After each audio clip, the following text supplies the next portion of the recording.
Hello. Welcome back to Trust Yourself, episode 8.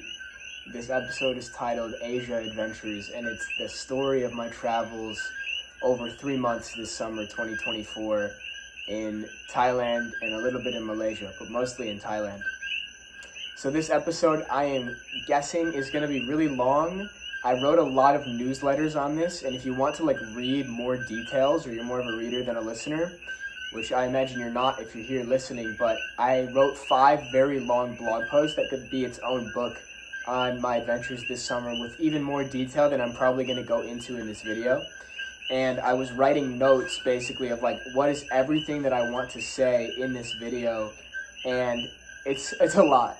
A lot happened in 3 months this summer. It feels like now I understand why I feel I've grown so much spiritually, emotionally, as a person, because so much novelty and openness and surrender and trust and divine moments were all sprinkled into 3 months in Thailand backpacking by myself. And if you see a bunch of smoke flying up, there's sage to clear the area. So I'm going to take you back. Let's call it June 13th, 2024. I get on the one-way flight to Chiang Mai with a hostel booked for 5 days and then no plan after. And so I get into the hostel and it starts to set in. I'm like, wow, I'm across the world. What the fuck's going to happen? And it was a slow transition to ease into, okay, I'm here backpacking alone. What am I going to do? But I did allow myself to transition super quickly. And that first morning I woke up early for whatever reason. I woke up at 7 o'clock.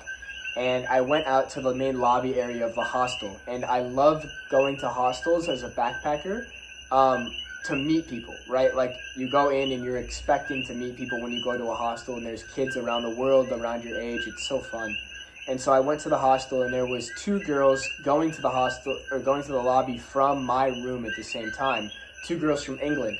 And I was like, what are you guys doing today? And they're like, oh, we're going to see elephants. We're going on a tour. And I was like, oh, cool, can I come? And they're like, we don't know, we booked this, but you can ask. And so the driver came 10 minutes later to pick them up in a van with all these people that booked the tours. And I just said, brother, can you please let me on this tour? I'll pay you. And he's like, sure. And so I paid him, and I paid him extra, and he loved me. For whatever reason, he just loved me. It was so much fun. And that was the start of my surrender experiment. That was the start of me saying, okay, life, I don't know what I'm going to do this summer. Let me just let you guide me. And now I feel I'm living even in more of a state of surrender than I was in the summer, but this is what started it, that first day to go see the elephants. So over those next few days in Chiang Mai, I hung out with a bunch of random travelers. We went and smoked weed at these really cool cafes. We'd go get dinners, and it was all in all a really good time and a really good start. And I met another girl, Rosie, from England, who we end up becoming pretty good friends and roommates at one point, and we stay in multiple places together, kind of coincidentally, but we were meant to be in each other's paths. And she's telling me about this monk retreat in a town about 2 hours north of Chiang Mai called Pa Phe. Look it up, Pa Phe Meditation Retreat. Great place, interesting place. And she's like, yeah, I'm going to go do this retreat at some point. Would you want to go? And I'm like, yeah. One of my intentions for going to Asia that summer, if you remember from the last video, was deepen my spirituality, meditate, and do more yoga. So this felt like the exact perfect opportunity to step into that deeper. Because the first 5 days in Chiang Mai were kind of just open. I'm smoking weed, I'm drinking beers, I'm meeting all these random cool people. Had some really divine encounters, actually.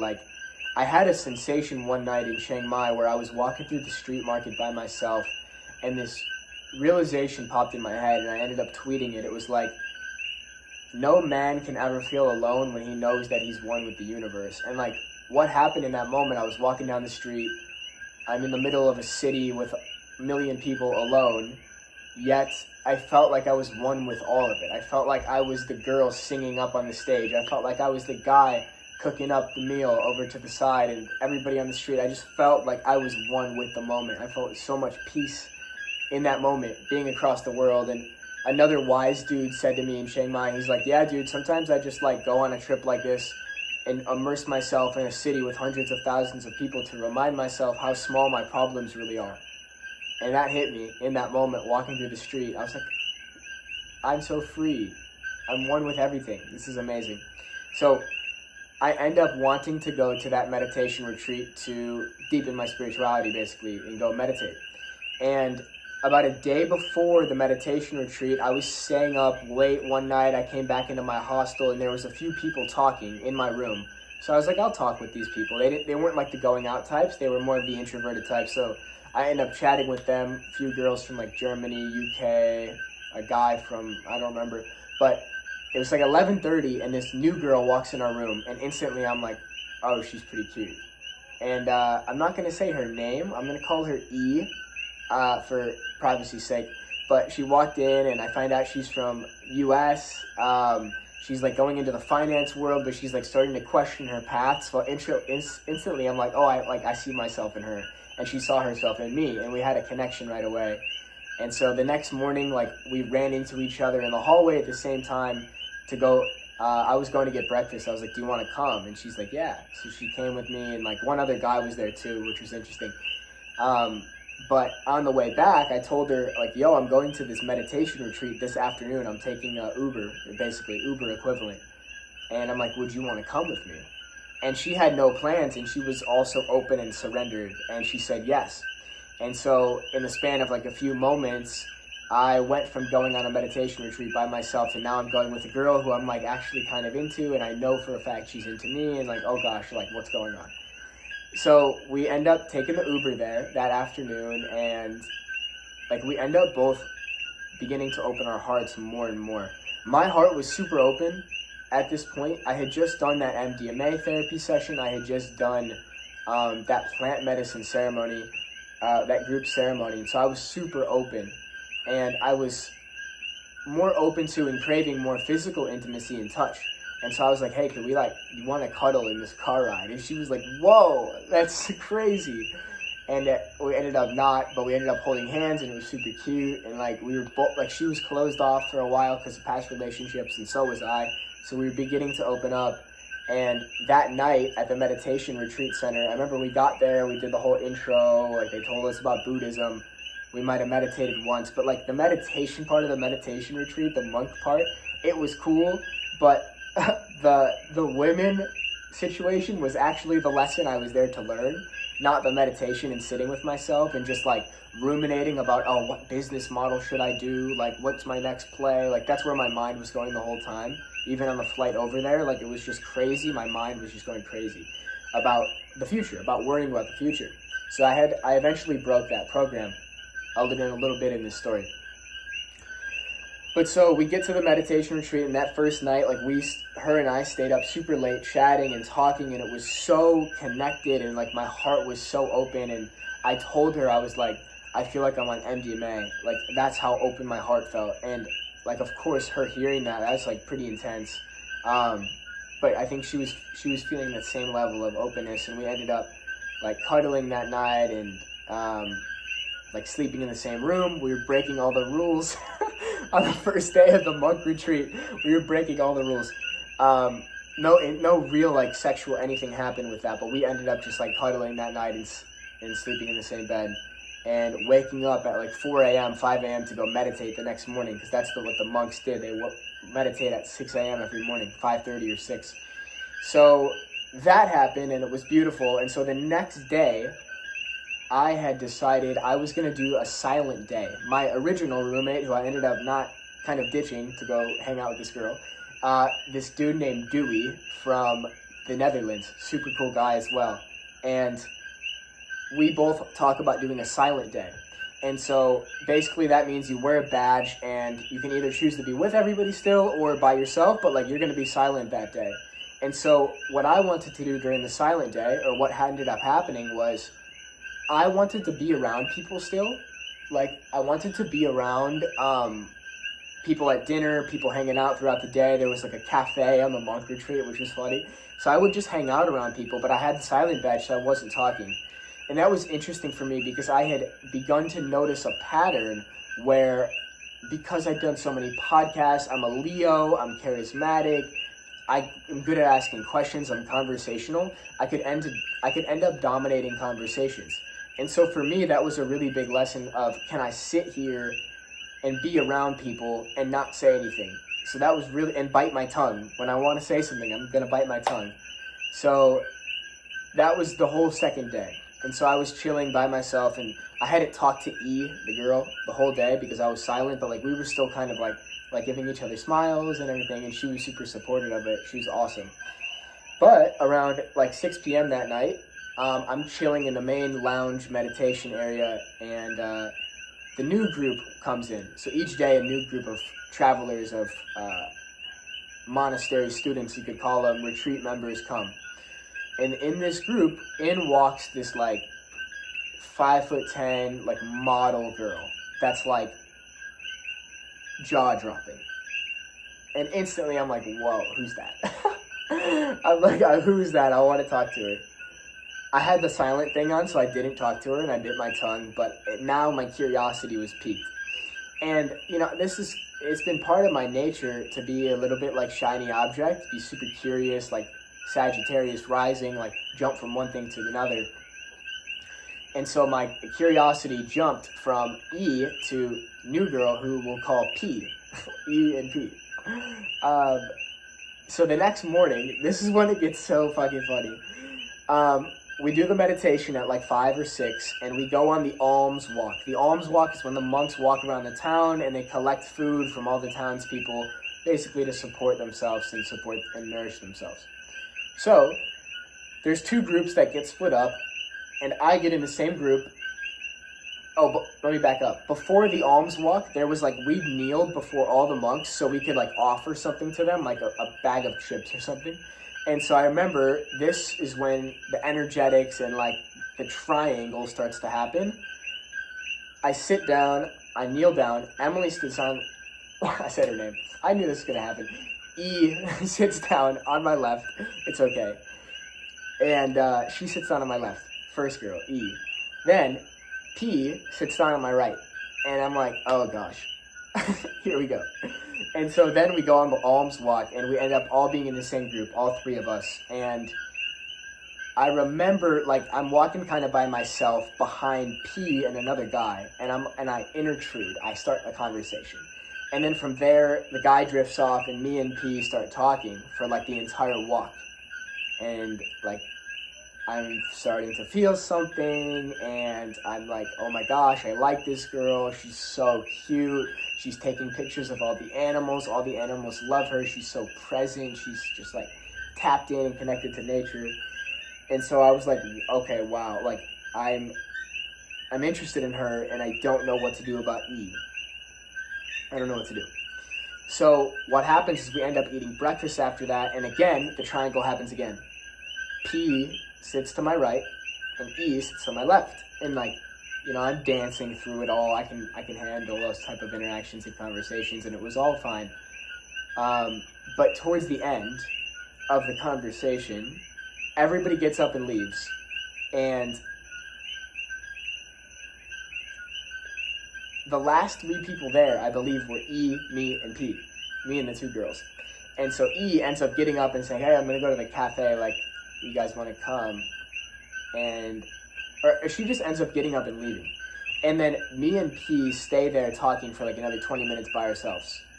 And I start to learn more about her, and she's like read Letting Go by David Hawkins, and she's like on the spiritual path, and I'm like, oh my gosh, this is the one. Like, that's where my mind was. It was idealism, it was attachment, it was expectations, it was projecting into the future.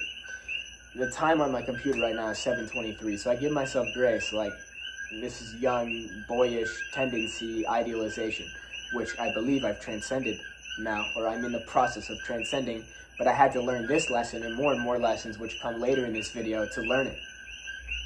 So throughout that day, I end up hanging around mostly P, and at one point, it's the middle of the day, and the next day, we're supposed to leave. Like, our 3-day thing is over.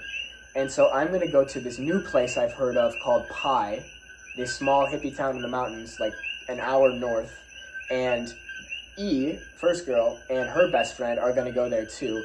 And now P is going to cut her day short to come to Pi. And so here's where the triangle really peaks. Almost peaks. It's about to peak. Us four are sitting there, and like no decision can be made. Are we gonna Uber together? Are we gonna take a bus? What should we do? And I'm like, all right, I'm gonna call the Uber. I'll pay for it. Let's just all go together. Because it was becoming clear at this point, and E, first girl, was starting to sense like, okay, he likes this new girl, and E and her friend were staying at a different hostel than I was gonna stay at. They were staying at Atlas Valley, and I was staying at No Low Hub, which ends up switching later. But P ends up saying, oh, I'm going to stay at No Low Hub too. So now it was clear, oh, she's going to stay at the same place as me. Those two girls are going to go elsewhere. So E starts to be able to tell. Her friend leaves, so now it's us three again sitting there, super awkward. Super awkward. Look at my body language now. I'm even encapsulating how I felt and how I still feel a little bit about it. E ends up saying, I'm going to go on a walk. And in that moment, I had the choice, like, should I go on the walk with her or should I stay here with P? And I remember just sitting. And I was like, okay, that's officially the next chapter. Now, that has moved on. So I end up spending some of the rest of the day with P, and we end up just, like, having a good time and chilling. But I'm kind of chasing her. I'm starting to notice I'm chasing her a little bit. I didn't maybe let myself know it at the time, but I was definitely chasing her. And I think that was part of the allure and the attraction was like, oh, I already know Emily... Keep saying her name. I think I'm meant to say her name.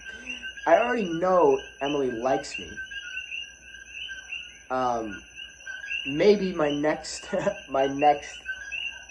next girl to chase is more interesting to me. It's more exciting. Like, that's been something for me. Always chasing the next thing, not appreciating what's now. So that pattern was playing out in real time.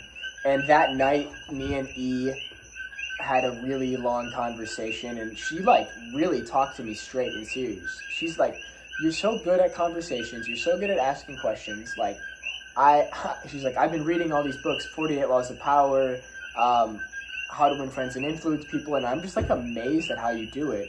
But, like, sometimes you have to realize, like, your words... like, you're subtly, psychologically, like, dominating or manipulating people. And I never had seen it to that point, and she called me out on it, and I was like, whoa, thank you for that. And she also she handled that situation with such grace, so I have so much respect for her about that. And it was a humbling experience to, like, be in the middle of that and not knowing how to dance with it. And, like, now the answer is just say the truth. Be like, I like both of you, and I don't know what to do. That's probably the way. Just say the truth is the way. Rather than, like, playing this dance. So the next day, me, E, P, and her friend, another friend, we end up getting an Uber together after all this just went down, together to Pi. And the drive there was fucking horrible. Not because of, like, us four being in there. We actually ended up, like, having okay group chemistry. Like, we were singing Taylor Swift in the car together, all four of us, despite that, like, I felt like I broke this girl's heart the last night. And, like, this triangle was playing out, and it was so clear the triangle was playing out. So the ride between us four was actually okay, and it was actually pretty sweet. But the road to Pi is, like, through the mountains, and it's, like, windy and turny, and it's, like, even I want to throw up even thinking about it. I almost wanted to throw up the whole time. So, we get to Pi, and the first few days in Pi, I just spend with the new girl. I spend with P, and, like, we see E in the town, because it's a small town, multiple times. But magic was starting to happen. I remember I serendipitously ran into this kid sitting in this tea shop who was the son of the old boss at my finance internship. So that was wild, but it's not a necessary detail. There's so many details in these 3 months that were just crazy. But me and P have a pretty beautiful 2 days together. And I remember towards the end of it, she's getting ready to leave to go back to Germany. And she's like, I want to stay. Because I'm like, I'm going to stay for a while. And she's like, I want to stay, but, like, I don't know how. Like, I have a lease. I have a job. She's like, can you give me a job? Remember, we're sitting at a cafe, and she asked, can you give me a job? And at this point, I'm like, wait, maybe. So I start walking around. I go on a walk around the town, and I'm thinking about, like, what could I actually have her help me with? Do I need help with something right now? And I came to a conclusion at the end. I was in the process of building a school community called Conscious Creators at the time, which is no longer a thing, with a guy named Aiden Labrecque. Really cool guy. And we were going to need a community assistant, a branding, social media person, web design person, and she could do all that. That was her job. And so I came to that conclusion, like, yeah, like, I think you could help, but, like, give it a few months because it's still in the very early stages. So I went back inside to go tell her that, and by that point, when I went on that 30-minute walk to think about it, she booked all her stuff home. She booked her flight, she booked her car, she booked her bus, whatever. And so in that moment, what I see had happened is she decided to close her heart to me. To protect herself, probably. So she closed her heart to me when she booked the travels home, and so that night was tough. I remember we were walking into town to, like, get dinner, and, like, she was running from me and, like, avoiding from me, and I was starting to feel so hurt. And we went to our tea shop that we hung out at before, and she started saying some things to me, like, you've only known me for 5 days, like, blah, blah, blah, blah, blah. And I was so hurt. And I was just like, I just want to be seen. Like, I feel like you're not even seeing me right now. You're just, like, acting like I don't even exist. And that hurt really bad. And so I ended up, like, walking home alone that night. I ended up crying. I was crying a lot. I hadn't been heartbroken. I hadn't felt heartbreak in many years since that senior year of high school. I hadn't really felt heartbreak to the point where I cried. I remember getting on the phone with really great friend and mentor Lee St. John, and him kind of helping me through some things. And I let myself feel and cry in my bed for like an hour, which I hadn't done ever in many years. I hadn't done that. So I learned a very beautiful lesson there about attachment, and I read this book called What is Love, which like opened me up to love is not attachment. Love is not expectations. Love is not projecting into the future. All things that I was subconsciously doing. Love is just presence. Love is here and now. Love is no attachments. Love is two free people choosing to be together. And I got myself hurt because I was projecting into the future. So she ends up leaving the next morning. I end up like running to her taxi and giving her this note. And I'm such a romantic, I'm such a romantic idealist. So I give her a note, I send her a voice note, and I was hurt for the next few days. I was definitely hurt. But that had to happen. So the next 2 months of the summer, I was very, very free and unattached to anything. And I read that book, What is Love? And I remember giving it to a bunch of people, and it was really powerful to read that book. So, after that chapter's over with those two girls, now I'm coming back into myself. I'm like, what do I want to do? What experience do I want to create? Clearly, I was craving some romance going there and that happening in the first week. So, I end up going to a new hostel because the hostel I was at was just not vibing with me. It was a bunch of like young British kids just drinking, which is okay, and they're fucking cool, and I like hanging out with them, but I was looking for, like, some spirituality. I was looking for yoga. I was looking for meditation. So I went to this new hostel called Atlas Valley, and oh my gosh, I fell in love very fast with the place. There's, like, a huge yoga studio, and, like, it's overlooking the mountains, and there's cows grazing in the background, and it's an open concept, so there's no walls, there's no indoor, outdoor, it's all outdoor, and it's just hippies smoking weed, and I fucking loved it. It took me a while to settle in, and there's so many details in here that I'm gonna have to, like, find out or look into some things, but in those first few days, I met a few very crucial people that would shape the rest of my summer, and I'm gonna use names for these beautiful people. So I met Lilith, a girl from Germany, a hostel volunteer. I met Peleg, a dude, 28-year-old dude, athlete, entrepreneur type from Israel. Amazing brotherly connection. I met Greg, this like free-spirited, spiritual, enlightened dude basically from Russia. and I met Gage, this super free-spirited rock star, basically, from California. And I met a few other really great guys, Charlie, Kez. More people enter the story in a bit, but I'll start with Lilith and Peleg. I'll start with Peleg. So Peleg was also staying at this hostel as a guest at the same time I was, and he'd already been there many months ago, and he went and he rode his motorbike around Vietnam for 4 months by himself. This dude was such a badass and a savage, and he really ended up bringing out a lot of strong masculine energy out of me, which was really great. And he was like an older brother in a lot of ways. So I meet him, and we ended up chatting for many hours, and he was recording solo podcasts during his travels. He didn't post them anywhere, but he was into that stuff. He was into the NBA, to the NFL. He was into entrepreneurship, and we just connected and clicked pretty quick. And we became really good friends in those few days at the hostel. Lilith was like meeting an angel. And she was blowing my mind because she was so free and she was so present and she was so open. And we had some she would come up and talk to me, and she wore glitter on her face. And I was like, why do you wear glitter? She's like, I just liked her. And I was like, whoa, that's so fucking cool. And she was both leading painting classes for people, and she was leading meditation circles. And she was a yoga teacher. I was like, this girl's super special. And she's only 22 years old. She's really fucking special. And I started talking to her about it. I was like, you just seem so free and so open. And she was spinning fire and doing all these crazy things and dancing and going out in public and dancing so freely. I was like, how did you become this free? She's like, well, you have a part in you that is awake too. She's like, you can choose to be awake. That was something she said that really touched me, and it stuck to me clearly. I'm still remembering her saying that. I remember exactly where we were. She's like, you can just choose to be awake.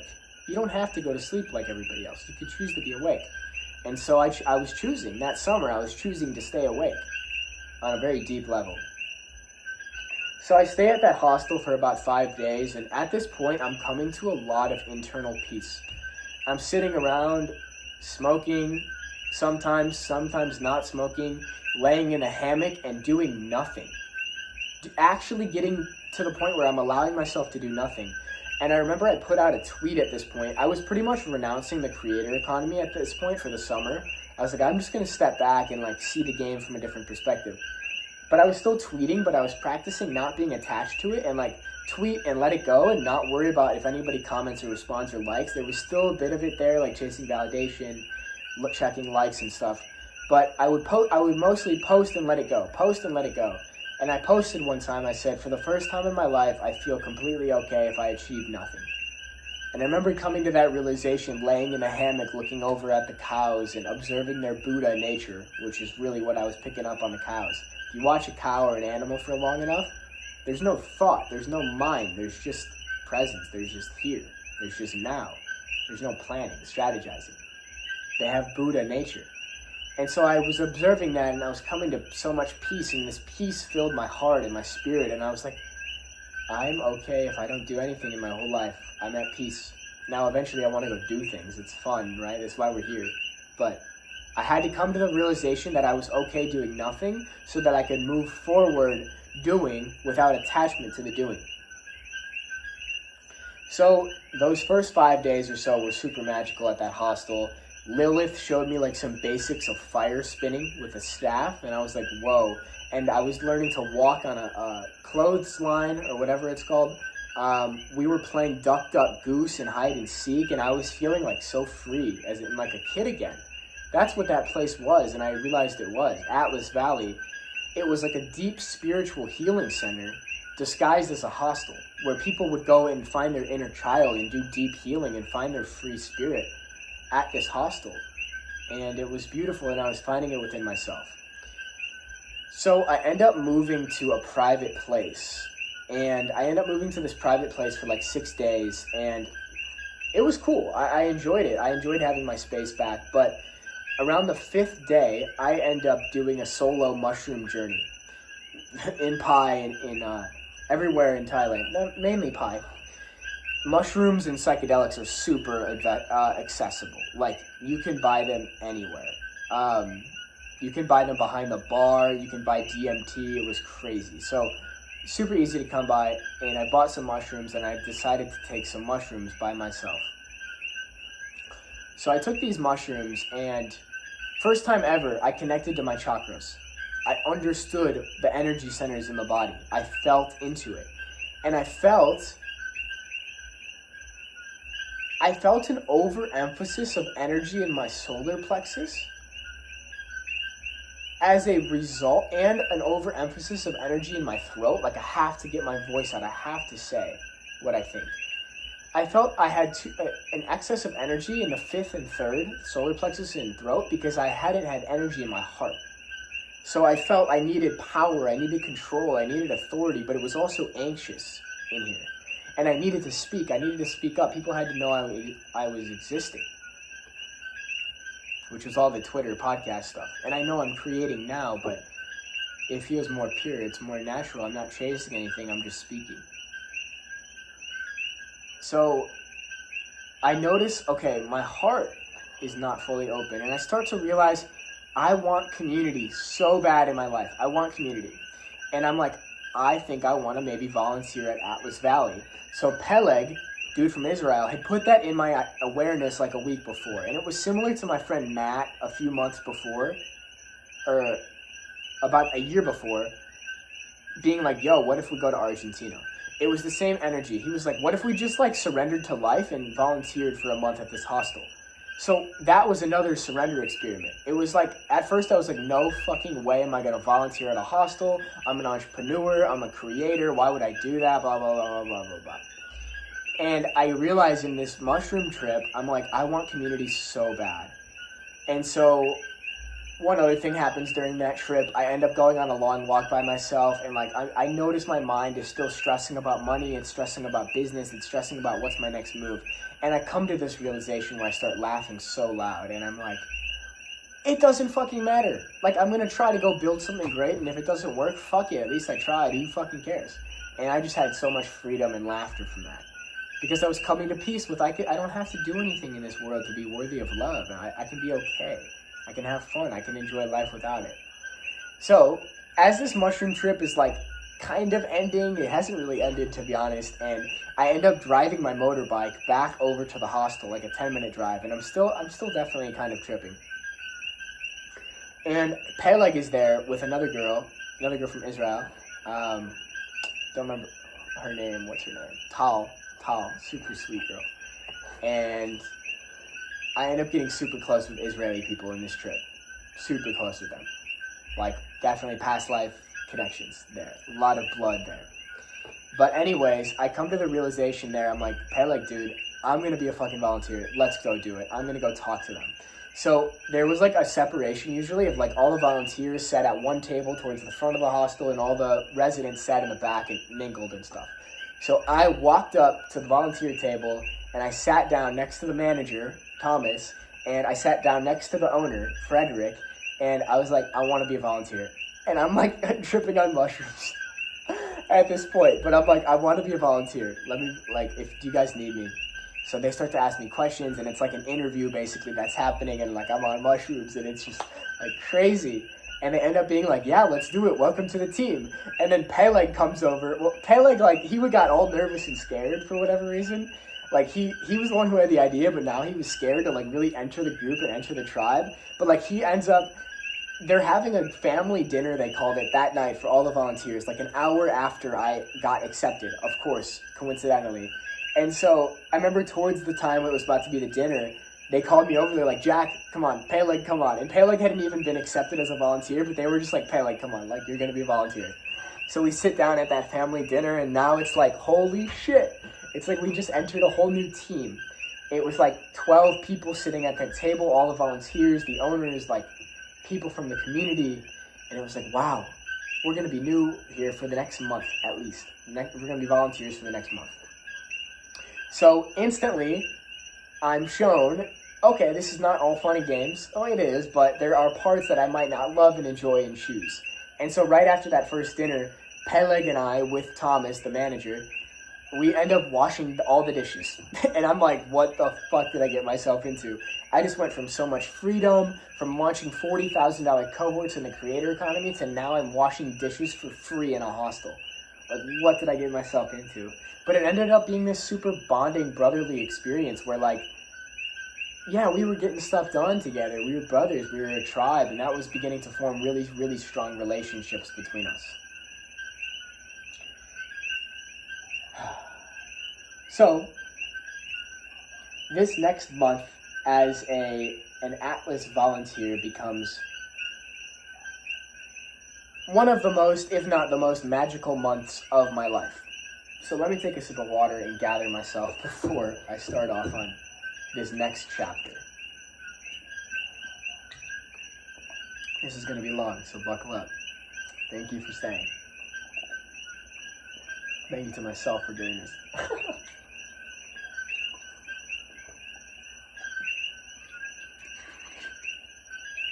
Okay. So this next month is a combination of work and play. I have requirements as a volunteer. I have to sometimes lead breath work in ice baths, which was awesome. But sometimes I have to go clean 100 yoga mats. And that pissed me the fuck off. I was so upset at that.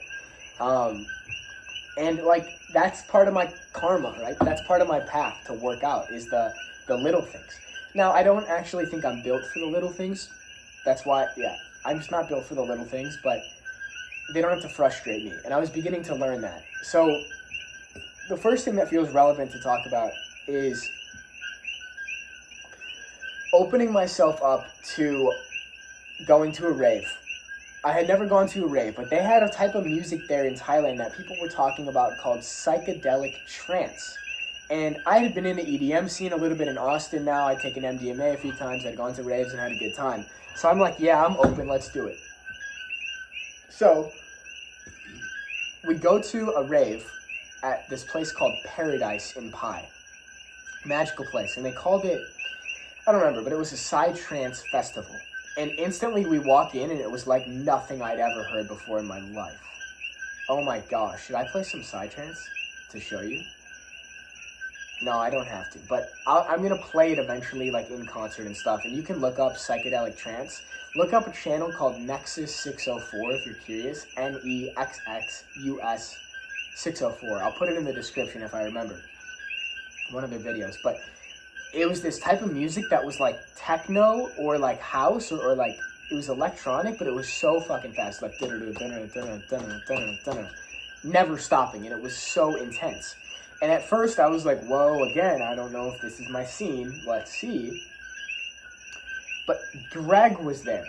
And Greg was inspiring me, the enlightened dude from Russia, his level of freedom. He didn't give a fuck what anybody thought. And he was just dancing so fucking freely.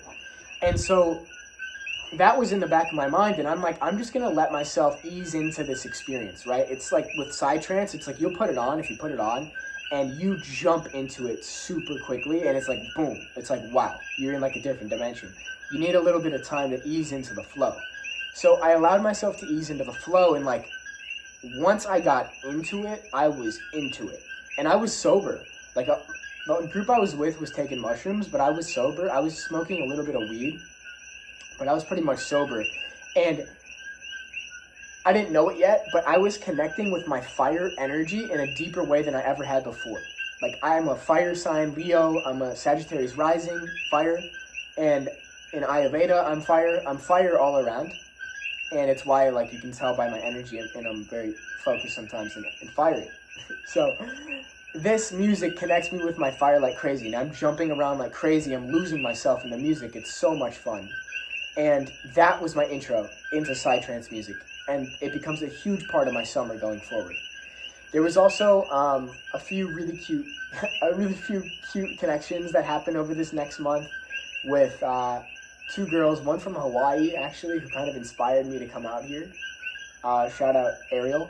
And a girl from Israel named Netta, such a sweet girl. And we had really beautiful connections. And I remember with Netta, we stayed up under the stars dancing together until like 4 a.m. and that was absolutely magical. That was opening my heart really to love again.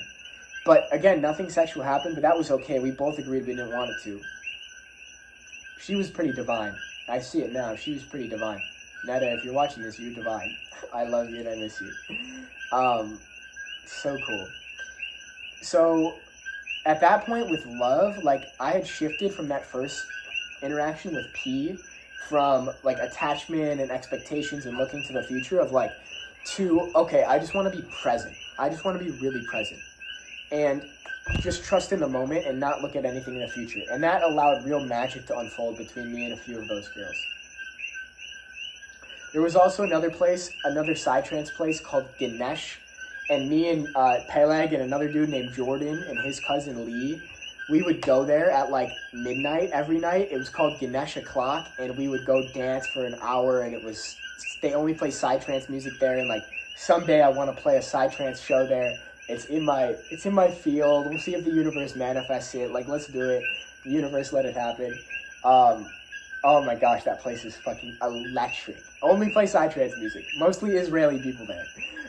Israeli people love that music. It's awesome. And we connected on such a deep level. Some other things that happened in that month were I was riding a motorbike through the mountains, and like I would go sing at the top of my lungs, and I let out a few absolute screams in the mountains by myself on my motorbike, and just like unleashing this level of freedom. Like ripping a bike through the mountains there's really nothing like it. It was so much fun. I also started fire spinning, which was really fun little side quest. So Lilith originally taught me how to use the staff, but I gravitated towards poise, like these two little balls. And I became obsessed with, I'm going to throw psytrance music on in my ears and I'm going to spin. Or sometimes I'll throw deep house music on and I'm going to spin fire. I wouldn't spin fire, I was spinning like non-fire for practice, and that became a new workout for me. Like I'd go spin, and I do it for like an hour, and I lost so much weight by just like spinning and having so much fun in the sun. But also, within like 2 weeks of volunteering at this hostel and never spitting fire before, I'd done it once, like just barely, because I was scared. I end up getting tasked with leading the fire show at the hostel in front of like 50 people. It's basically a circus. And I'm performing in front of like 50 people. And I'm like, I don't know what the fuck I'm doing. I'm just like spinning fire. I'm like, how did I end up in this situation?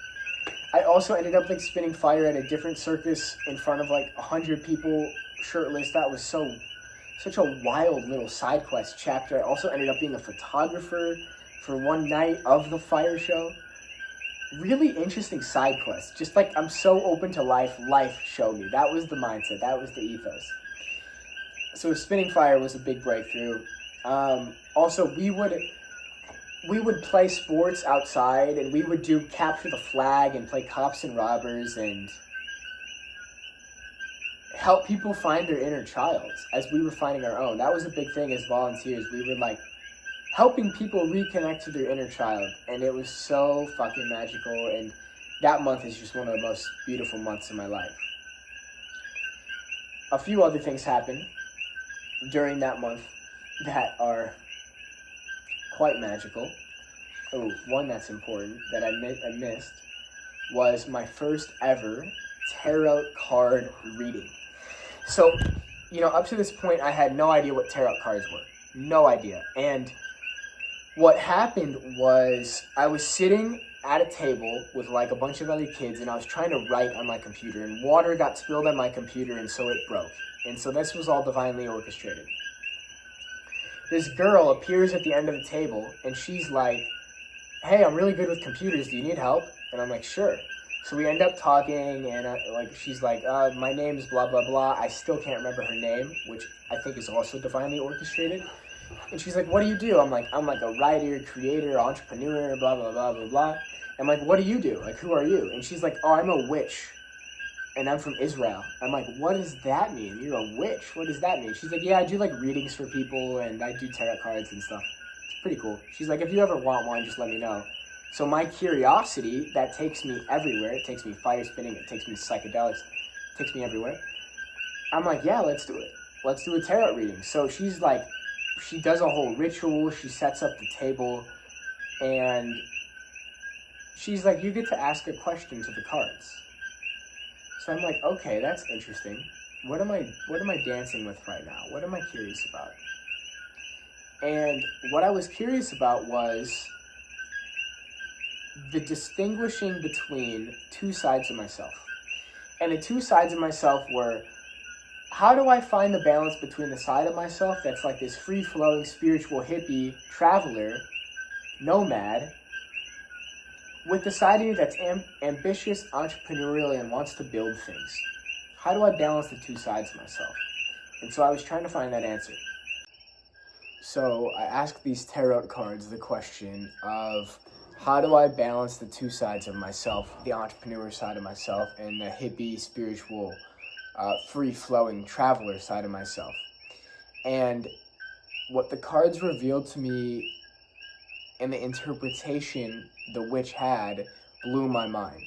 And it opened me up to this whole new reality that I was starting to get a little bit of a glimpse of, this mystical reality where you could glimpse into the future, you could see possible realities, you could bring things up from the depths of your subconscious mind to your conscious mind. And I wouldn't get into tarot card reading myself for another 2 or 3 months, but this original reading seemed so profound that it gave me the clarity I needed. And I found the answer to that question both in the reading and beyond the reading. So the 3 cards that were revealed to me were the King of Swords, which is clarity, decision-making, cutting through the noise.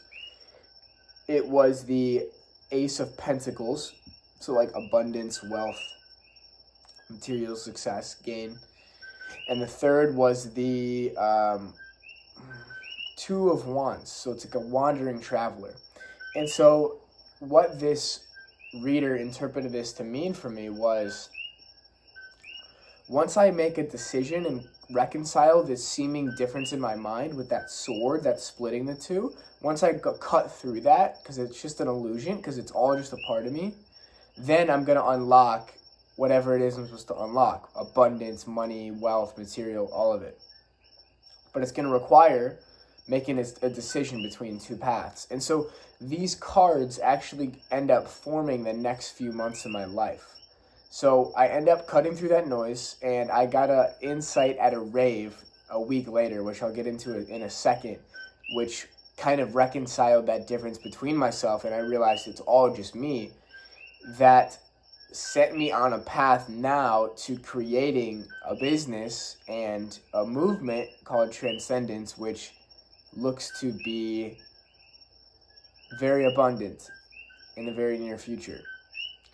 And it required me making a choice between two paths of, do I keep going the wandering shaman-like psychedelic medicine path, or do I go back to college and play football?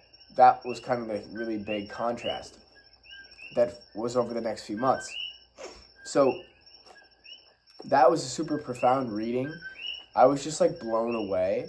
And I didn't understand what mystical reality or mysticism or magic or anything that was like this yet. I was starting to see it. I was starting to open to it. And I remember like being out under the stars that night in Pi and just looking up and being like, wow, like there's some magic going on here. This is incredible.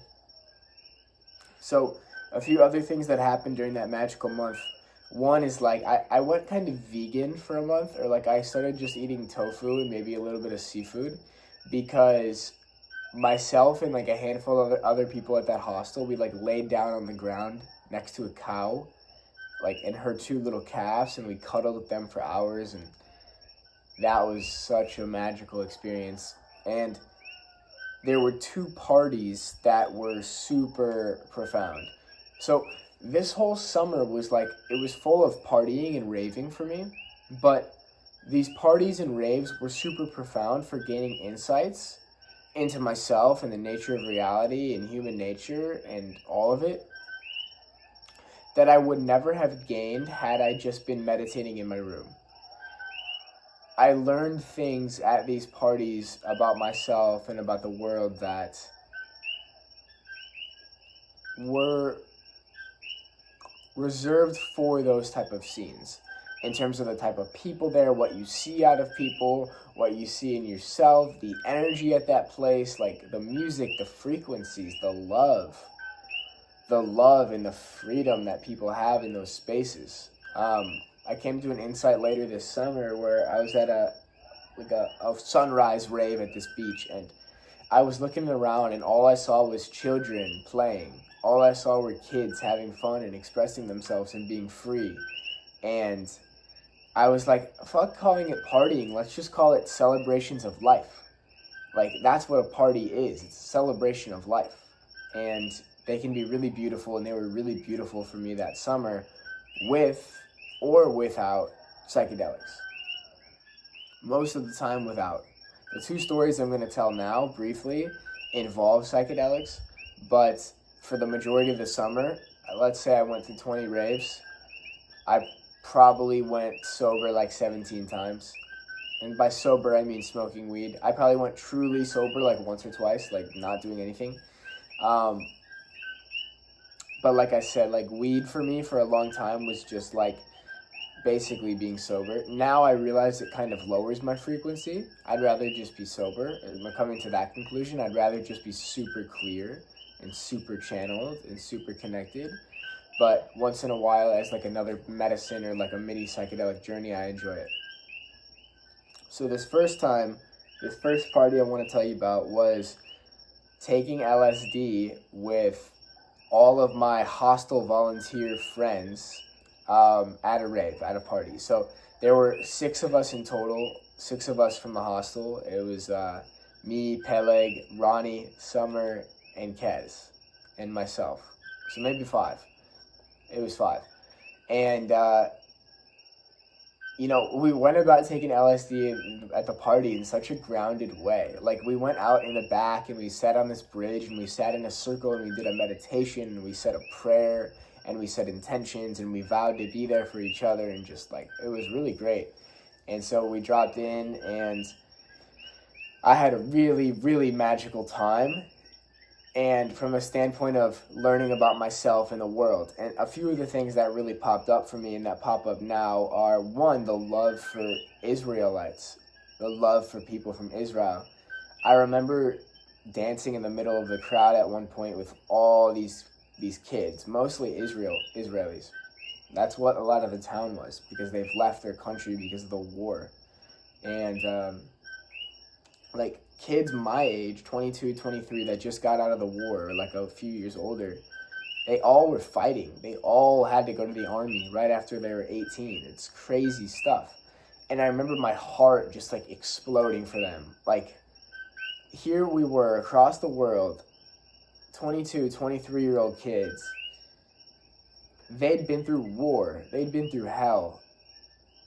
I'd been through college football, which I thought was like war and hell. And yet we end up in the same place at the same time, dancing to this electric music and just like choosing life. That's what they always would say. They would say, we choose life. And it touches me so deeply because they're just kids. And people are like pro-Palestine, pro-Israel, like fuck all of that, dude. Like, look one layer beneath it. Like, they're just all kids that get put into positions by older 60-year-olds in power who use 20-year-olds for power, and they just have them kill each other. It's so fucked. So I have so much love for the Israeli people. My heart is so with them. I don't care what your stance is. I see them as human. Some other things that happened at that party were, there was a French girl who I had like some type of romantic connection with, and like she had this French romance which was so interesting. Like, she came up and gave me this rose and I was like, this is the most romantic thing ever. And I found out like 6 hours later the rose was fake the whole time, just as the love or connection was kind of fake. And I couldn't see through that because I was such a romantic, and my friend Peleg also thought the rose was real, where everybody else knew it was fake. And I found out that morning, another thing that happened was at 8 a.m. I decided to drive up to the White Buddha. The White Buddha is this like huge Buddha statue in Pi, like a couple 100 feet up on a mountain. It's ginormous. And I drove up there right after, and I sat there and I was looking at the rose, and I realized, holy shit, this was fake. I didn't realize it, and I thought that was so funny. So I'm such a romantic sometimes. And all my friends at 8 a.m. came up, and like one by one, because I told them I'm like going to the White Buddha, and one by one they started walking up the steps. And every time I was like, this is just incredible. My friend Rory starts walking up the steps. Peleg and Kez start sprinting up the steps. Ronnie comes up the steps. And we just end up staying on top of this White Buddha statue. There's like tourists up there at 8 a.m., like starting their day. We haven't gone to sleep. And we're like on top of this statue. Kez is like smoking a joint on top of the statue. We're playing psytrance music. We're dancing. It was super crazy. It was super fun. And there was a debate of like, what's respectful, what's disrespectful to the Buddha? And I mean, the conclusion I came to is like the Buddha would have wanted us to be free. Like, let's do what we want. But who knows? Maybe he would have wanted us to be peaceful up there meditating, which we did actually. We were also meditating up there. Something else that came up during that party a lot. And again, this happens. It seems to happen when I do LSD, which has only been 3 times. But I get so crystal clear on who I am in life. And I was thinking about and embodying or attempting to embody the ethos of what I thought to be the divine masculine. So there's a book I've been working on called The Divine Masculine, early stages. But I get insights at parties like this about what it means to be a divinely masculine man, because that archetype of divinity is so in contrast to so many things you see at parties like that. And so, despite being at these parties and on the surface, like raving and taking drugs and all these things that sound quote unquote bad, especially taking LSD, got me into alignment with divinity and allowed me to live from my heart there and speak my truth there and feel so connected to God and so connected to everybody around me.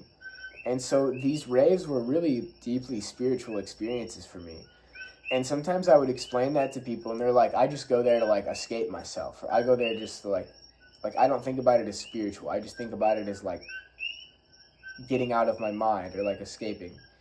And I'm like, well, you can look at it that way, but everything is spiritual. Every moment can be spiritual. Like, no matter if you're praying in a synagogue or you're raving on LSD, they're all God manifesting in form in some way. Now, it looks very different, but to delineate between this is good and this is bad, that's just the mind creating narratives. It's the ego creating this or that. It's the ego creating war. It's the ego creating the illusion of superiority, of separation. But in reality, it's all just God manifesting and expressing itself. Now, it can go too far where you can't control yourself. And this happens to me later in this summer, where what started off as basically just like so much innocent play and connection to God and expansiveness and finding myself, towards the end of the summer, it felt like force. It felt like I'm kind of overdoing this. Like, I feel like I'm making myself go to the raves now. So there is that boundary. So all we can do is what feels true in this moment. Am I operating in integrity in this moment? And if integrity is going to the rave and taking LSD with your best friends, like it was for me, who's to say that's not God experiencing itself? Who's to say? So that was a really profound night. And the next day was so funny. We rode motorbikes back at 8 a.m., 9 a.m. from that White Buddha, and we hadn't eaten. We go to 7-Eleven, get our like coffees. 7-Eleven was the fucking spot in Thailand. If you've been there, you know. And we were like racing back so fast, like probably too fast. that's the thing about Peleg. He would drive so fucking fast, and he would push me out of my comfort zone, but to the point sometimes where it was too far. He's Daredevil type of guy, like super masculine guy. He just like pushed the edge, which was good for me to get out there a little bit. But so we get back at like 9 a.m. Yoga class is just finishing, like the morning yoga, and we're coming back from the rave. Just nobody slept. We're eating breakfast with all the people who just did yoga, drinking coffee. So fun. And we had a meeting at 11 a.m. Our owner scheduled a meeting for 11 a.m. the day after this rave, and so none of us slept. And we go to this, or before the meeting, I went to a group meditation, and I felt so dropped in. I was so tapped in. Like, the combination of the LSD, which was pretty much gone by this point, it was probably gone, and the meditation and the sleep deprivation. Like, sleep deprivation also gets you into a psychedelic-like state. I remember reading in Steve Jobs' autobiography that he would play with the mind-altering effects of sleep deprivation for creativity, similar to LSD. That's why I've also been like so open to these things. Is like, you know, I've looked at the people that I look up to or I want to be like, or who have created great things in the world, and like, who were they? What did they do, right? Like, it's the average Joe that says don't take LSD, like that's bad. But Steve Jobs says it's like one of the most important things he's ever done. And so I'm like, okay, like whose advice do I trust more here? So that is kind of what's got me open to all of this. It's been looking at the pioneers, the visionaries, the spiritual teachers, and looking at what they've done. And then, of course, figuring out what do I actually want to do in my own experience. That's most important. But that day, we did a meditation. I felt so dropped in. It was a group meditation. I'm telling people about, like, the power of now, Eckhart Tolle, pushing people into some, like, if they're curious, pushing them into some spiritual texts. And, yeah, we had our meeting. It was, like, everybody was, like, dead asleep. And I remember I had to lead a ice bath meditation, breath work. That was my duty for the day at 2 p.m. And I didn't sleep the whole time. I stayed up until 2 a.m. or 2 p.m. Right now it's almost 2 a.m. It's 3:44 a.m. And I felt pushed by spirit to wake up this early. And I was fighting it, and I didn't want to hit record, and I hit record, and now that I'm into the flow, and it's great. But basically, I stayed up until 2 p.m. and did that meditation, ice bath, and it was amazing. And then probably in the next few days, went to another party, or went to another rave. It was such a fun time. And the last party that was super profound was on my 23rd birthday. So it was August 2nd, or August 3rd. It was on August 3rd, my birthday. And there was an ecstatic dance going on. It was Saturday, divinely orchestrated, at this place called Dreamscape, this like incredible place. And I had never been there before, but everybody talked about it. And, you know, I was kind of running around that day, buying new clothes, like texting people, calling people. It was kind of a crazy, chaotic day. And I remember like feeling rushed by myself and by my friend Peleg. Like sometimes he would rush a lot, and I'd like be like, bro, you gotta calm down. And then it would rub off on me because I have the same tendency, and I wouldn't be able to set up a strong boundary and be like, no, I'm choosing calm, presence, peace. So I let that kind of get into me, and he was like, yo, we gotta get to this place by the sunset. Like, sunset at Dreamscape's the best thing ever, which it was incredible. But I was rushing over there, and like, I wanted to try to take mushrooms at a party. I hadn't done that before. So doing LSD a few weeks prior at the rave was the first time I ever did a psychedelic at a party scene or a rave, other than the one time in Austin. So I wanted to try mushrooms at this ecstatic dance. So I go to one of the bars where you could buy mushroom shakes, and I get it, and I'm driving over to the ecstatic dance, and like I'm in a mental state where I'm rushing so much that I'm drinking the mushroom shake on the way on my motorbike. Like, that's fucking crazy, bro. That was it's probably not super wise, but I learned. because I'm like, okay, like I can time it up, like it's a 15-minute drive. If I drink it a little bit now and I go to this store, like by the time it like kicks in, I'll be getting there. But like 5 minutes, 10 minutes before I get there, I'm like starting to feel so sick. I'm like, oh fuck. And what it really was, the sickness was just the anxiety of rushing around and running around and not being grounded and listening to psytrance music in my ears. And that was the whole summer, and that was up until maybe the past 2 months, was like just overstimulation with like the coffee, the cigarettes all summer in Pi. Everybody's smoking cigarettes. The psytrance music, the raves, the crazy travel lifestyle, was so much stimulation. And I remember getting there to Dreamscape, and like it just was so overwhelming, and I like had to go ground. I literally sat on the ground, and this girl, Itole, I think is her name, she was super sweet, and she kind of helped me ground myself, and I was meditating, and she helped me do some breath work, and I grounded myself, and then I felt good enough to go in. Because that same thing came up where I was like, I don't know if I want to go in, like this might not be my scene. That was the same thing, right? It's that anxiety before the event. And I got grounded enough to go inside, and then once I was inside, everything shifted, and everything was magical. This place, Dreamscape, was like straight out of a movie. It's this like hidden futuristic place in the countryside of Thailand, in the mountains. And like they've created this basically playground for the human spirit to express itself, is what it felt like. Just like huge grass areas, super greatly kept. This giant dome for the ecstatic dance, a giant outdoor stage with like huge equipment that you can just be running around and be so free. Huge buffet, live music on these like these cushions. Everybody's laying on the ground together.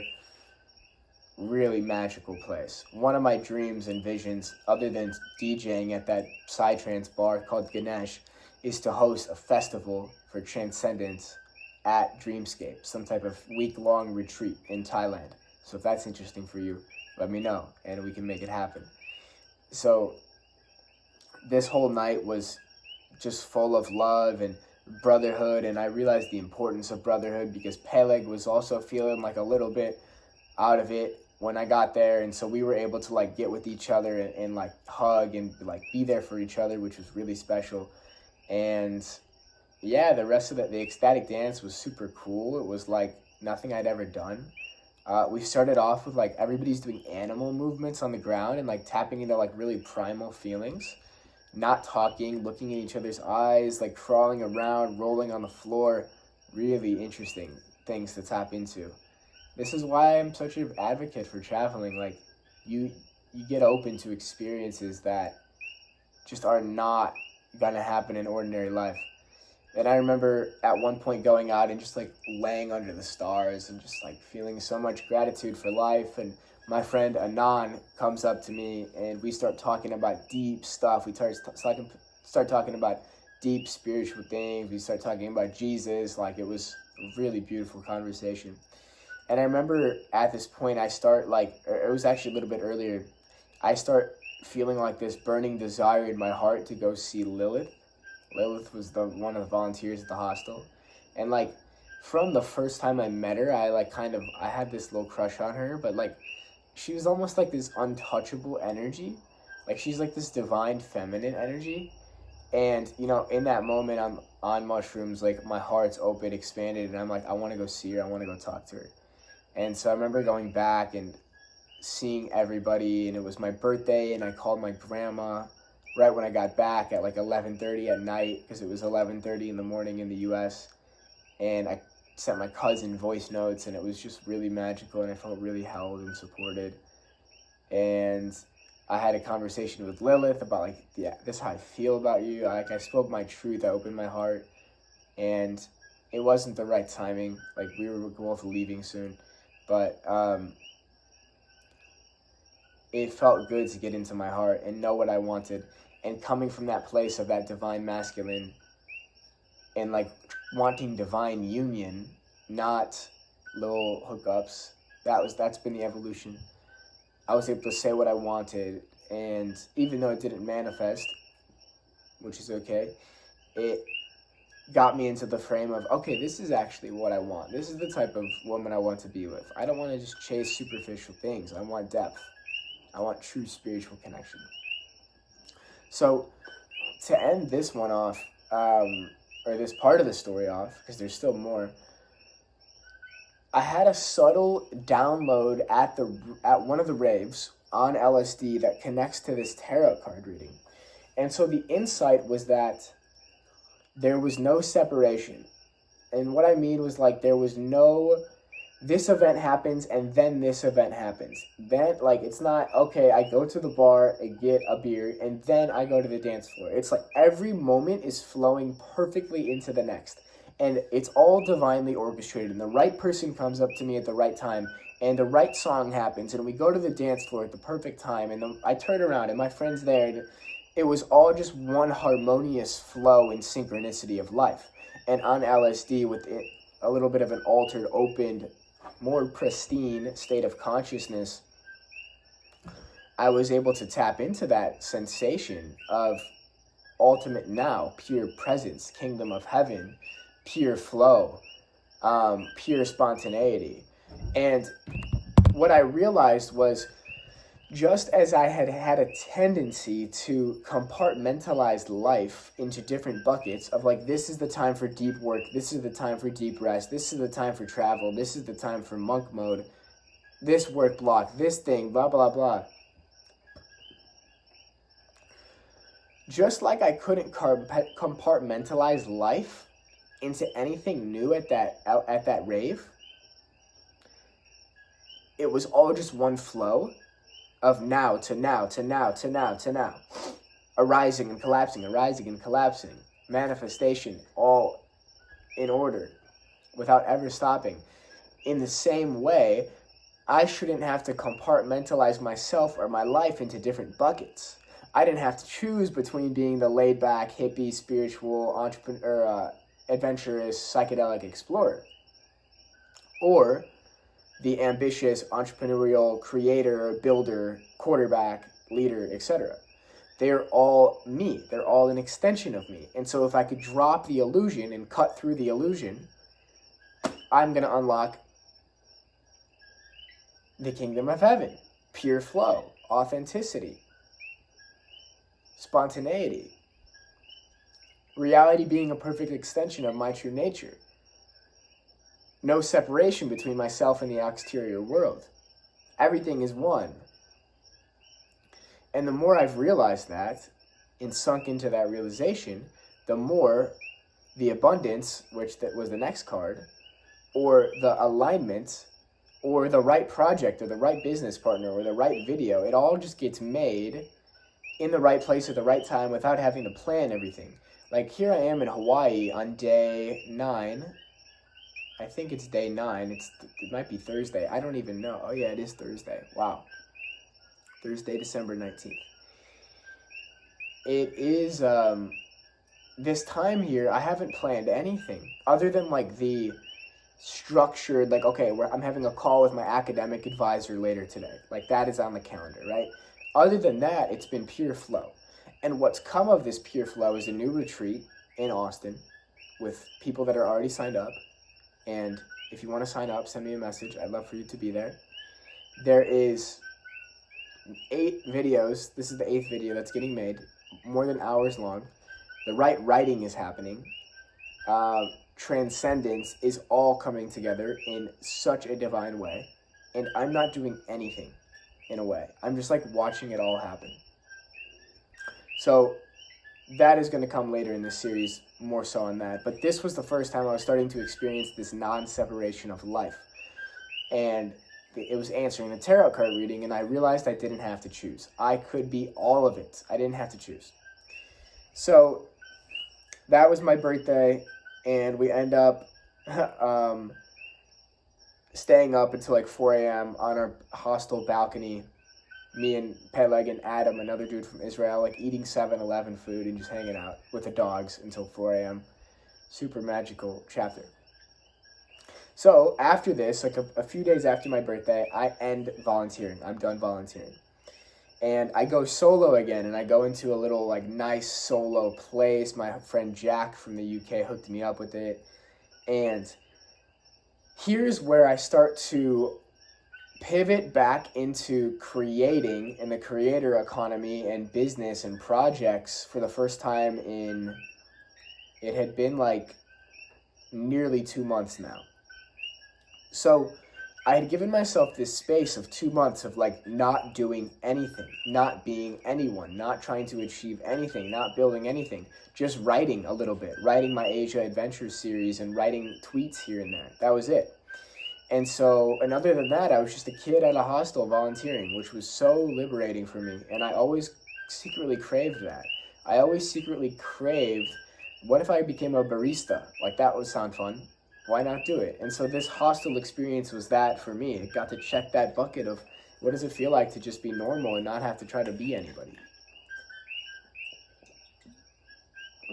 So because I gave myself that space, 2 months later, when I moved back into my own place, and now I have my own space, I'm not living in a room with 6 other people, I'm not constantly around people at the hostel, I have space for creativity to start to emerge out of me from a different place, from a place of pure play, from that place of more openness that I experienced through raving and dancing and taking LSD and taking mushrooms and being a hostel volunteer and painting on my face and like all these crazy things and opening my heart to multiple people. All these things led to coming back to creativity from a more expanded place, a place of not needing it as much. And from that place of not needing it, anything can happen.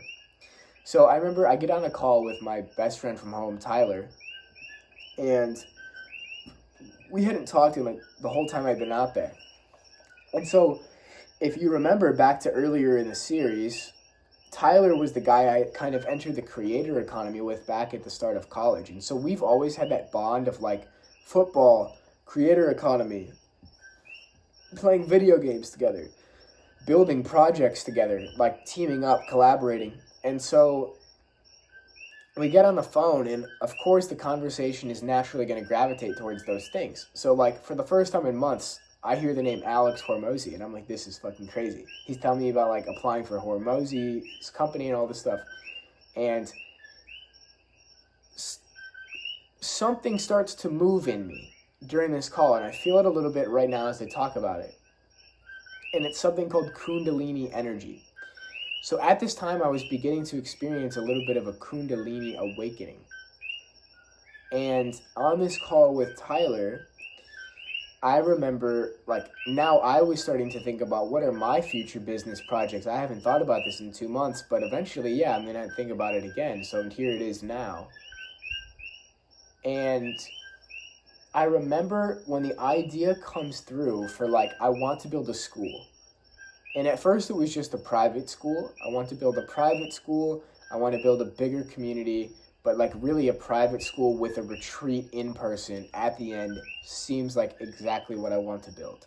And when that idea came through, and the whole time we're talking, my root chakra and sacral chakra, and now that I'm connected to these a little bit more at the time, now I'm very connected to them, they start to pulsate. Like there's energy moving there. It's like a subtle, how do I describe it? Imagine like flexing your glute muscle. That's what it feels like, a little bit. It's like a pulsation of the root of the sacral. It's the Kundalini moving. So the Kundalini starts moving, and when the idea comes for the private school, and maybe the name Transcendence came, I don't know if it came yet. It was coming soon. I jump out of my chair. I literally jump. Like I couldn't control my energy. I jumped. The Kundalini just jumped. And it jumped my whole body. And I remember pacing around, running around. I was like giggling like a kid. I was like, this is insane. I've never had this much creative energy coming out of me. And for those next few days at this solo place, my tune is starting to shift. I'm going from being the hostel volunteer, random kid, backpacking, not thinking about stuff, to I want to build something incredible again. But from a different place. Like, it seems just fun. I want to go build something. So I'm staying up late writing. I'm staying up late creating. And within the next few days, I actually am going to get a Kundalini activation from a friend named Marla, who is super tapped in with this stuff, super tapped in with energy, Kundalini. I was gonna go do a Kundalini session with her like 2 weeks prior, but the night before, maybe my spirit was just not ready, or like my spirit wanted to clear my body out. I don't know. I had horrible food poisoning, and so we canceled it. I threw up like 30 times. It was a really miserable night, and we canceled it. But now it was coming back full circle, and I was gonna do this session a few days after I had this experience on the phone with Tyler. So in that Kundalini session, basically what happened was I lay on the ground flat, and I'm like, what am I supposed to do? She's like, just don't do anything. And so she starts going over me like this, playing music. She's connecting to the energy. And now I realize she is like a clear enough channel, an open enough consciousness to connect with the Kundalini energy inside of me. And so like you can see videos where she's kind of like going over people, over their chakras, like hovering like this, and opening their Kundalini energy within themselves. Kundalini energy is within you. It's within all of us.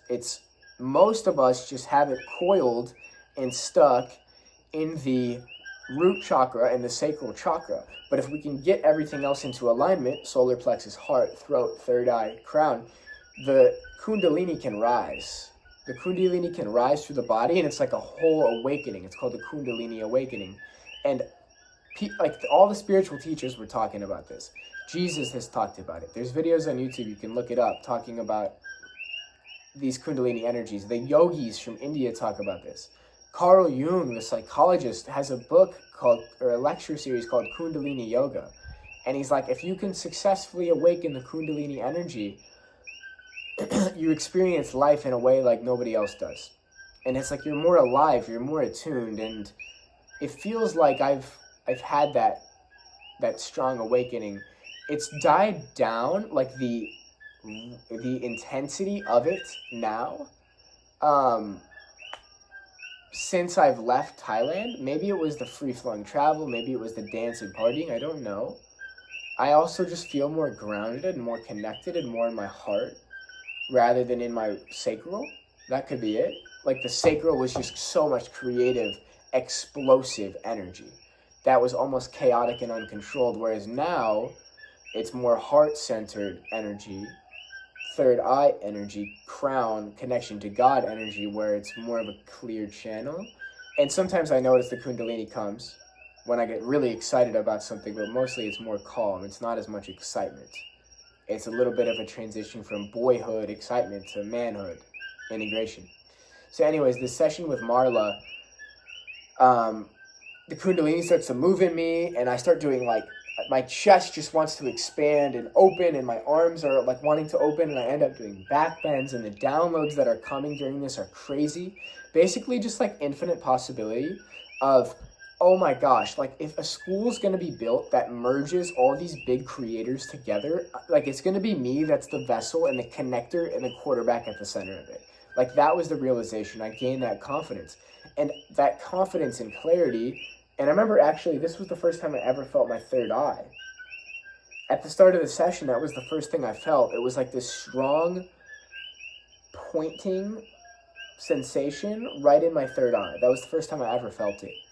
And from that third eye perception, clarity, alignment, Kundalini moving through the chakras, everything became possible. I became an infinite channel and vessel for creativity. And the session was so powerful that I got the Kundalini snake with the chakra system tattooed on my arm. That's how powerful it was for me. And the message that I gave to myself when I got the tattoo was, if I'm aligned throughout the chakras, from the root to the crown, creative energy will shoot out of me. So we'll go more into this tattoo later, because it's evolved in its meaning a few months after getting it. So I do that Kundalini activation, and I'm about to leave Pi. I'm about to go travel to Malaysia. So some other key highlights of Pi are I played a lot of getting back into basketball. There was a basketball court outside my hostel, and I would play with all the Israeli dudes. For whatever reason, I seemed to connect super deeply and easily with the Israeli dudes on like a brotherly friendship level. And I connected super deeply and intimately and romantically with the Israeli girls. I was super attracted to them. So something's definitely there. I would find out later that summer. I did a 23andMe test, and I find out my predominant ethnicity is Ashkenazi Jewish. And so it makes sense that for whatever reason I felt connected to these people if we go back hundreds, thousands of years. Yeah, so I ended up leaving Pi maybe around mid-August, and I'm going to travel to Malaysia to see a friend from Twitter, an old mentor and a coach called Lee St. John, the entrepreneur, one of the most tapped-in guys I know. And he was my coach and mentor for about a month and like really helped me let go of some things. And he's just super spiritually tapped in and aligned with God and living from his heart and super present. So the drive back down to Chiang Mai was super magical. And to Pai from Chiang Mai, I had originally taken that Uber with a few girls from the meditation retreat. But now I was driving back on my motorbike with all my bags on my back. I had a huge backpack, and I had like a duffel bag type bag strapped on with bungee cords to the back of my motorbike. And the whole time I was driving with my AirPods in, 3 hours through the jungle, through the mountains, singing Juice WRLD's album and Lil Uzi Vert's album. And I was so free and I was so happy, and I was just singing Do What I Want, and I was singing Juice WRLD Candles, and like, oh, it was really fucking fun. That drive was amazing. And so I remember getting to the Chiang Mai airport, checking in, all of that, and I fly to Malaysia.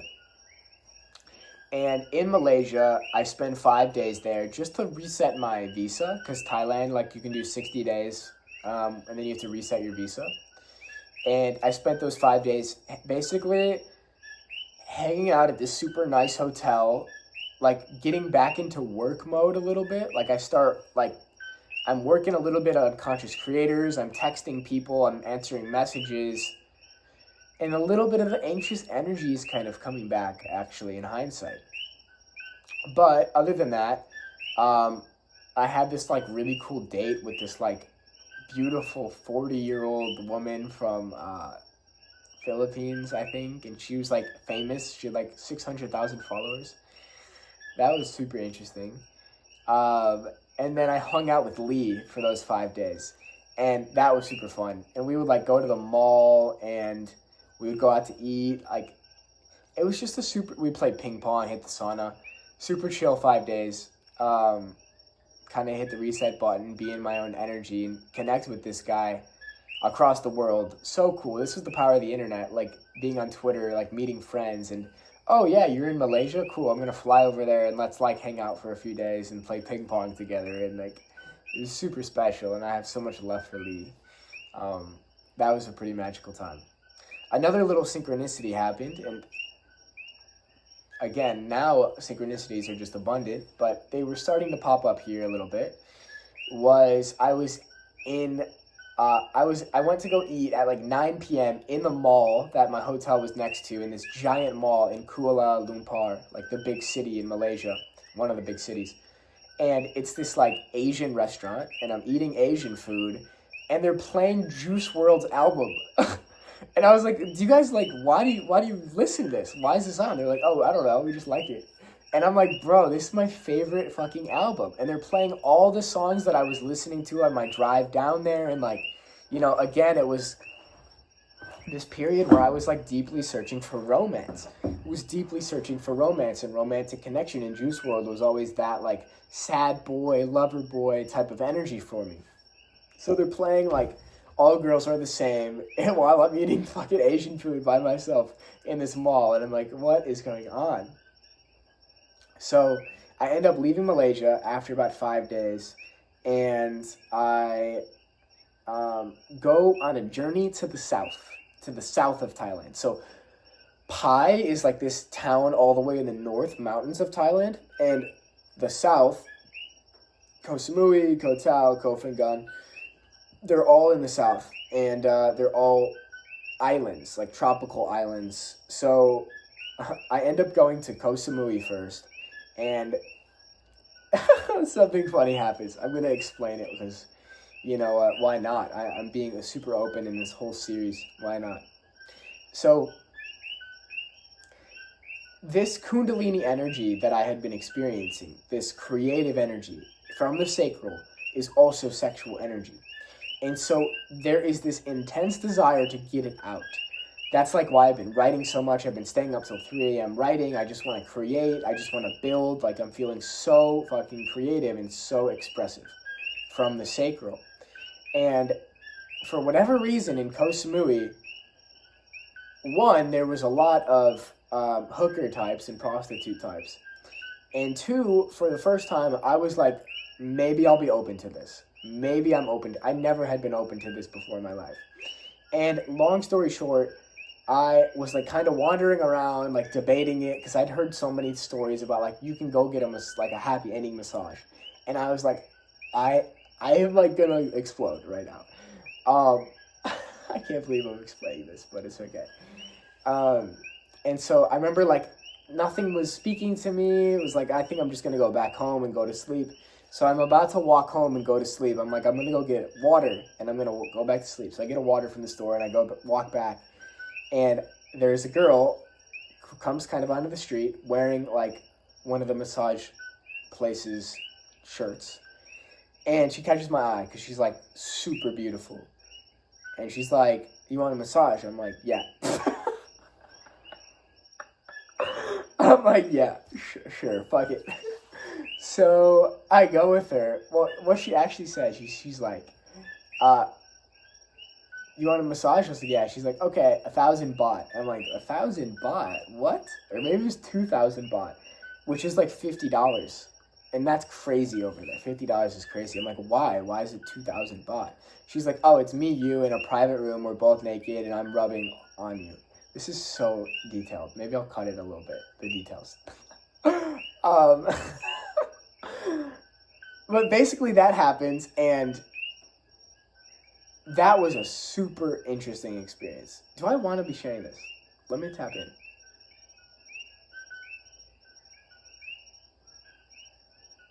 I do want to be sharing this. That was a super interesting experience because I hadn't been intimate sexually with a girl for so long. And what was also interesting about it was, even though I paid, like instantly my intention was like, how do we make this like mutually fun? Like, I don't want this to be one way. Like, this has to be mutual. And so it became like playful. Like, we had actually good energy, a good chemistry, and there was like some deeper intimacy and connection. I wouldn't do it again now. Now I mean, I had another opportunity to, and I decided to say no. But that experience, what did I learn?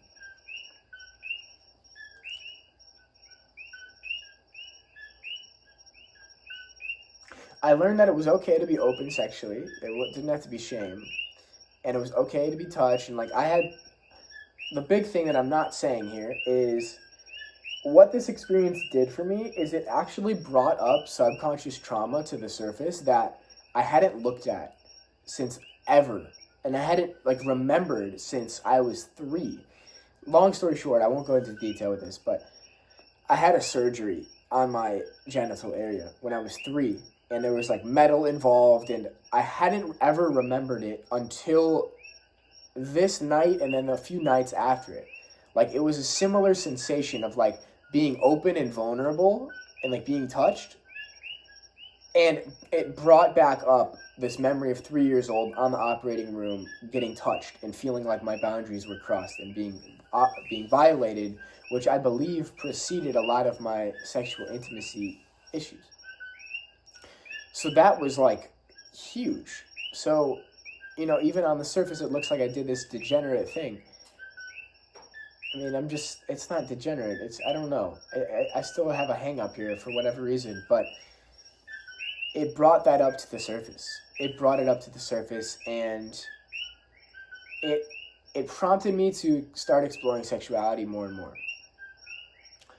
So I end up leaving Koh Samui 2 days later. The next night, again, like, I was debating getting a hotel room and texting that girl because I had gotten her number and like I was gonna text her to come over, but then I decided not to, which I'm grateful I didn't, because I don't want to share that sexual energy with anybody unless it's divine union. Now I know that, but I ended up not. I ended up staying at a restaurant, drinking wine, writing, and having just a good time by myself.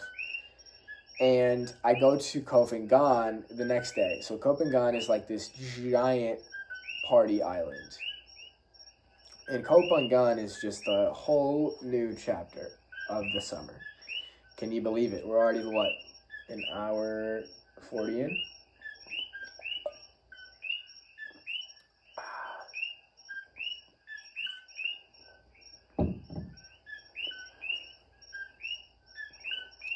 So I go to Koh Phangan and I get into a new hostel. Super quaint, nice place, really good vibe. And about the second day, I'm kind of spending a lot of time inside the cafe, because there's a cafe in the hostel. It was awesome. Drinking cappuccinos and writing, and I was really liking it because I was feeling so creative still. And there was a girl in there who was doing all these calls, and even thinking about her makes me smile. Her name was Milana. I think it's okay to share. Her name is Milana. Is it okay to share? Yeah, I think it's okay to share. Her name is Milana, and she's from Israel. And we instantly have this like super playful energy, and I'm kind of unattached. I'm feeling pretty confident and embodied in myself for whatever reason. I mean, I was just getting to the point where I was feeling confident. And because I was kind of detached and uninterested, like there was this playful energy, and somehow we ended up like going to the beach together that day, and like at the first 20 minutes I literally hated this girl. Like, and I don't hate anybody really. I feel I'm usually so open to everybody, but the first 20 minutes she was pissing me off so bad. She was pushing on every button I had. And what I realized, she was I think she was a Libra. She was a Libra, and so she had like a very similar birthday to my sister, and she was able to push on my buttons the same way that my sister did as a kid. Like, she could just like know exactly what to say to piss me off, and like she had the same energy. But as we like grounded into each other's energy, we started to have a really good connection. And a few things happened this first day. She takes me to this beautiful beach, and Koh Phangan was so cool. It was really magical. Just this beach culture. Like, it felt like Mykonos, Greece, but like way cheaper and really great. And this moment happens where we're in the water together, and we're going deep. Like, we're going really deep. And we're really connected and really dropped in. And I have this moment where... Wait, it's actually the next day. I don't want to speak out of truth. So the first day, we're just connected. We have a good time. She tries to kiss me, and I kind of like back away because I'm uncertain and I'm unsure. So that uncertainty and unsureness comes back full circle in a bit. The next day, we're back in the ocean or whatever, and we're super connected. And I feel so present. Like, I'm looking at the trees, and I'm seeing them as if I was on mushrooms or something, but I'm just sober. I'm feeling really present. And I'm looking at Milana, and in my mind's eye, not with my eyes, but like almost with my mind's eye, I see a red braid in the right side of her head. And I'm like, whoa, what the fuck? And I ask her, I'm like, would you ever think about getting a red braid in your hair? And she's like, oh, like right here? I'm like, yeah. She's like, oh, I used to have a red braid in my hair when I was 13. Like right here, 10 years ago, I used to have a red braid. I was like, that's fucking crazy.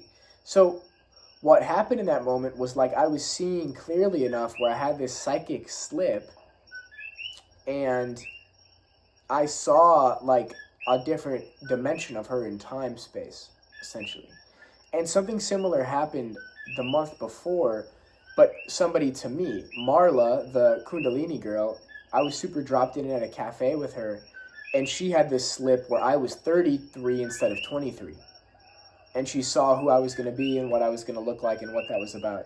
And so when this happened with Milana and I saw her with the red braid, I realized the same thing had just happened. So that was super magical. The next week or so, her and I spent a lot of time together. And there's this debate of like, she really wants to have sex. And I don't know. I'm uncertain. Anxiety's coming up. I'm uncertain. I'm not sure. The energy feels so strong on this island. And my kundalini's so activated. My sacral's so activated. I like want it, but I don't. I don't know what to do. And we end up just going back and forth with it for quite a long time. And one night, it's like, okay, let's do this. That, like, eventually I was like, okay, fine, let's do this. It was kind of that energy. It was like, fine, let's do this. Not like, I would love to. And again, doesn't work. Dick goes soft. And she basically like yelled at me. And she's like, you're so fucking insecure. And I was like, wow. Now, what I said to her was like, you know, I have a lot of space in me, and so this comment is kind of going through me and bouncing off me, and I'm not taking it to heart. But if you say that to a lot of people, that would really hurt. So that was an indicator, like, again, this maybe was the final straw in the lesson of, I thought for so long I wanted, like, to live the rock star, traveling, have sex with everybody lifestyle. Like, on the surface, that sounds so fun, but that's boy energy.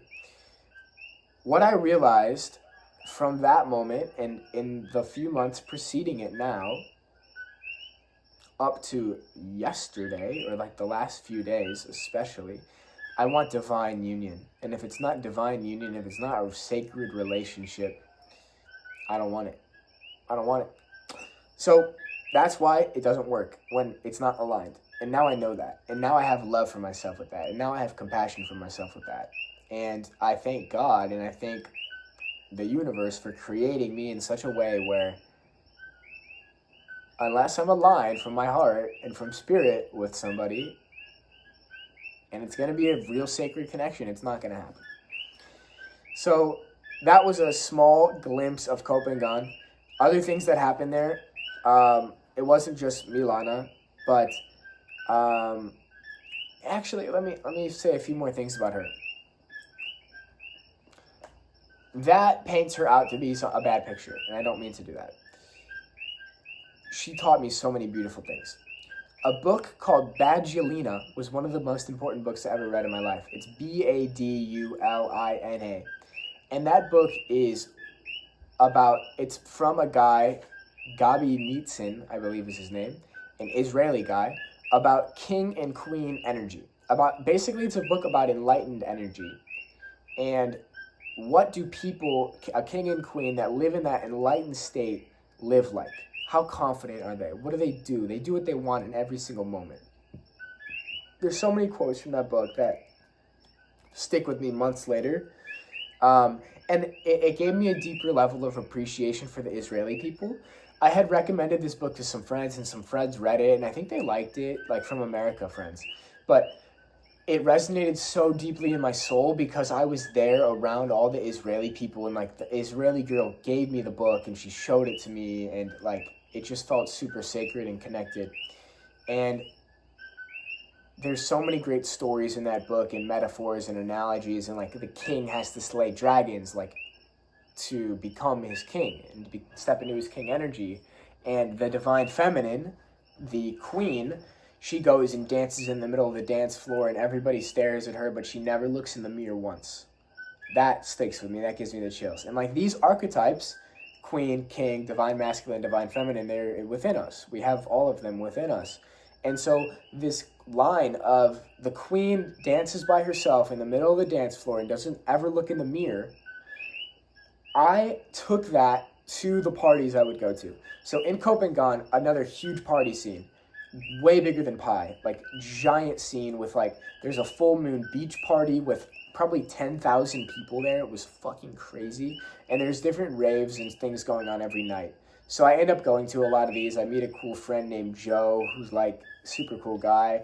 And this became my ethos. It became the queen doesn't look in the mirror. And even though I'm a guy, I was like in my feminine queen energy. And I would go dancing. And anytime I looked in the mirror, and the mirror here is actually another person's eyes, right? Everybody's a mirror. And so every time I looked into somebody else's eyes, what am I looking for? Am I looking for validation? Am I like feeling unconfident? Am I like feeling uncertain? Am I insecure about how I'm dancing? Blah, blah, blah. Every time I look in the mirror, it became a thing for me. Oh, I've stepped out of my queen energy. I'm worrying about what people are thinking of me. And that time in Copenhagen, going partying by myself and dancing by myself, it became like doing self-therapy, really, at that time. I was intentionally going by myself to most of these raves and parties so that I could go dance for hours by myself. And it was such a fun time. Like, I would go smoke weed. I'd smoke weed, so I'd be super open and creative. And I'd dance for like 30 minutes, and I'd come back, and I'd be smoking cigarettes, and I'd write on my phone. I would write for like 20 minutes, and then I'd go dance for 30 minutes, and then I'd go write for 30 minutes in the corner. And I was so in my fire energy. I was too far into my fire energy, actually. Like, it got to a point where I was just overemphasizing it. I was overdoing it. I was too far into the energy, and like, it became a little bit of force sometimes to stay up. I'm like, okay, like, I'm going to get up at 4 a.m. so I can go to this party that ends at 8 a.m. so I could see the sunrise. And, like, it became something that, like, I was doing it day after day, and I'd wake up at 2 p.m. And I'm like, it came to a point where I was like, I'm ready for this to be over, but I'm going to ride it out because I'm only going to be here in Copenhagen for, like, 4 more days. I might as well just have as much fun as possible. And I'm glad I did, because since then, I've been to like one show since Thailand. Like, I've been to one rave, and I would like to go to more, actually. And I'd love to throw my own concert at some point soon in the next year with Psychedelic music. But I basically went all the way to the end of the spectrum there and like had so much fun and was so freeing, and went to these incredible parties at sunrise and like on these islands, and taking a boat across an island at 5 a.m. to a party. Oh my God, this one girl's popping in my mind. She was like she was a goddess. Just a magical time. So, after this, after Copenhagen, I want to go back to Pi before going home. So, I'm going to be going home to Chicago September 12th. I moved up my time to go home by like a week so I could go to a concert with my best friends at home, Marsh, actually, and the same guy I saw in Austin. So I want to go back to Pi to see everybody before I go home, and to have 2 more weeks back in Pi. So I end up going to something else that's relevant to say. In Copenhagen, there was a time where I was feeling kind of low. Like, it was post Milana, and like it was that whole situation, and other things were going on. I was feeling low, and I was in this energy of like, fuck it, I'm going to go get a massage. I'm going to go get a happy ending. And so I go to this massage place, they take me in, and I go upstairs with this woman, and she's like way older, and I'm just like, just not feeling it, and I'm like, oh my gosh, what am I doing? And she left the room for like 2 minutes. And I say, God, please give me the strength. I said, God, please give me the strength. And in that moment, I knew I don't want to do this ever again. I don't want to do this. So I tell her, I'm like, just I want like just a back massage. I don't want anything else. And that felt really good. It felt good to say too, that I was supposed to say that. So yeah, a lot of unique experiences happened this summer. So I end up going back to Pi. But on my way to Pi, I want to do like a 2 to 3 day solo retreat to like detox myself and clear out and like do a dopamine detox, because I've been smoking cigarettes and going and partying every day for weeks.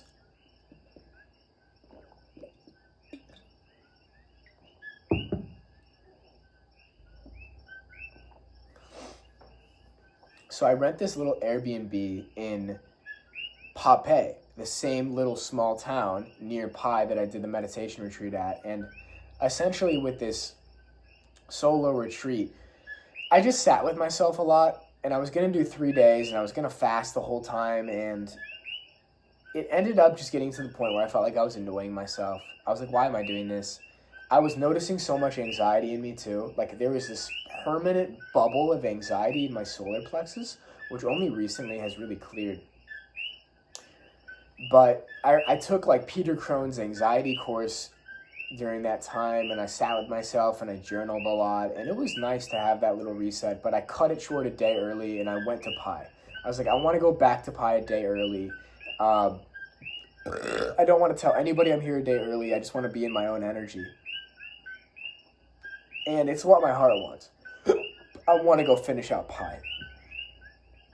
I'm going to go do an ayahuasca retreat in 2 months. That's going to be intense enough. Let me just go back and have fun now. So I get back to Pi a day early. I check into this place called the Hotel des Artistes. Amazing, beautiful, creative, quaint, tranquil, great spot. Like, I want to go back and stay at that hotel at some point. It's in the corner of the little city, so like there's the street with all the night markets and everything, and then the other street is all the bars, and like Ganesh is at the end, the Psytrance place, and there's cafes everywhere. It's just a really great location. It fits with my energy perfectly. So my creativity was so fucking high there, which I'll get into. But the first day that I get back, I decide to go to the White Buddha by myself. So I go up to the top of the White Buddha. I do a workout up there. I'm doing push-ups and doing squats. I run up the stairs. It was like really fun. And I'm driving back, and nobody knows I'm back yet. I had actually already seen Summer. I'd seen Summer at a cafe. Summer is like this amazing friend. She's Leo energy. She's super sweet. She's from England, and she's like this super wise girl. So she saw me at a cafe. She's like, what the fuck are you doing here? Because nobody knew I was coming back. And so we ended up like chilling at a cafe, and that was like a divine synchronicity. I was supposed to see her there. And then I'm coming back on my bike from the White Buddha back to my hotel, and I see Peleg driving right at me. And he's just driving on his bike, like swerving, doing his thing as he does. And he sees me, and he screams. He's like, what? What? Because he didn't know I was back. He's like, what the fuck? So we both stop our bikes and like run up to each other, and he's like, what the fuck? That was really magical. I saw the 2 people I was meant to see that day without having to text them or plan it. And he was like, why didn't you text me and all this stuff? I'm like, I just got back. I wanted a day to chill. I was going to text everybody. So that was one of the coolest moments of my life. Like seeing him on the bike, and like we didn't know we were going to see each other. And like we started off in Pi together, and it was super fucking magical. And I'm going to send him a voice note after this. I love you so much, Peleg. I love you so much, brother. Whew.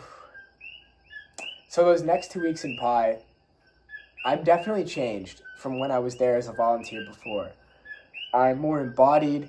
I'm walking straighter. I got reflected to me by the owner, Frederick, of the hostel. He's like, you look different. You look taller. You're like walking different. I'm like, yeah, I definitely feel different. Because I've stepped into myself again. And I was stepping into, I'm meant to build things in this world. I'm meant to create things. I'm meant to write books. I'm meant to do podcasts. I'm meant to build schools. I'm meant to build communities. I'm meant to do all of this. And I was finally owning it and stepping into it from this different place of play. From the place of, even if it doesn't work, I still love myself. Even if it doesn't work, I still have so much fun this summer. I still want to be a DJ. I want to go party. I want to go dance. I want to go play. I want to go explore. And yeah, I want to go build and create things and be quote unquote successful in the world and make an impact. But it's not the only thing that matters to me. And from that place, I came back so creative. And the Hotel des Artistes, the energy of it, those 2 weeks were like the most creative 2 weeks of my life, the most tapped in 2 weeks of my life. I made huge quantum leaps in consciousness.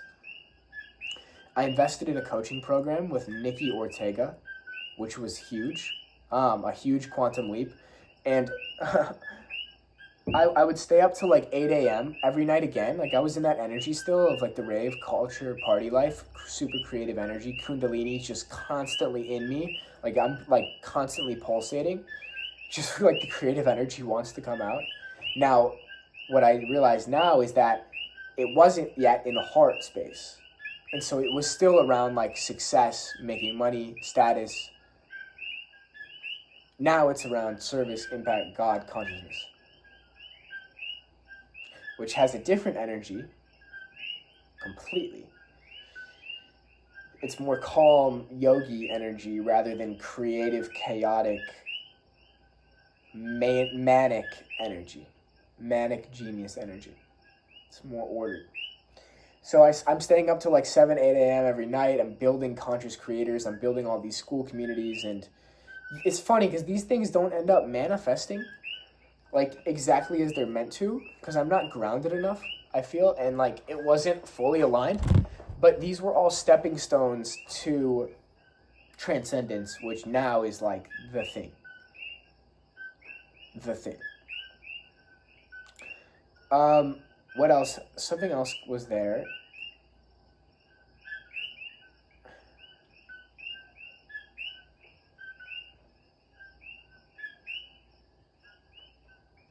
I'm losing it. Let's see what else I have here.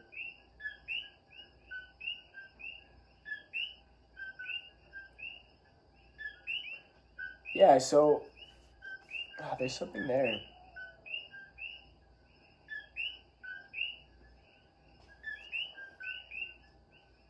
I lost it. It's not important. If it's important, it'll come back. Basically, those last 2 weeks at Hotel des Artistes were super magical. But I was changed, and I wasn't going back to hanging out with the same old people as much as I used to be. I wasn't going to the parties at the same rate. I was feeling like I wanted to be more focused. I was feeling like this is more important. I'm back on my mission. I'm back on my purpose. And I still would go out and like, the quantum leap. That's what I want to get to. The quantum leap in consciousness.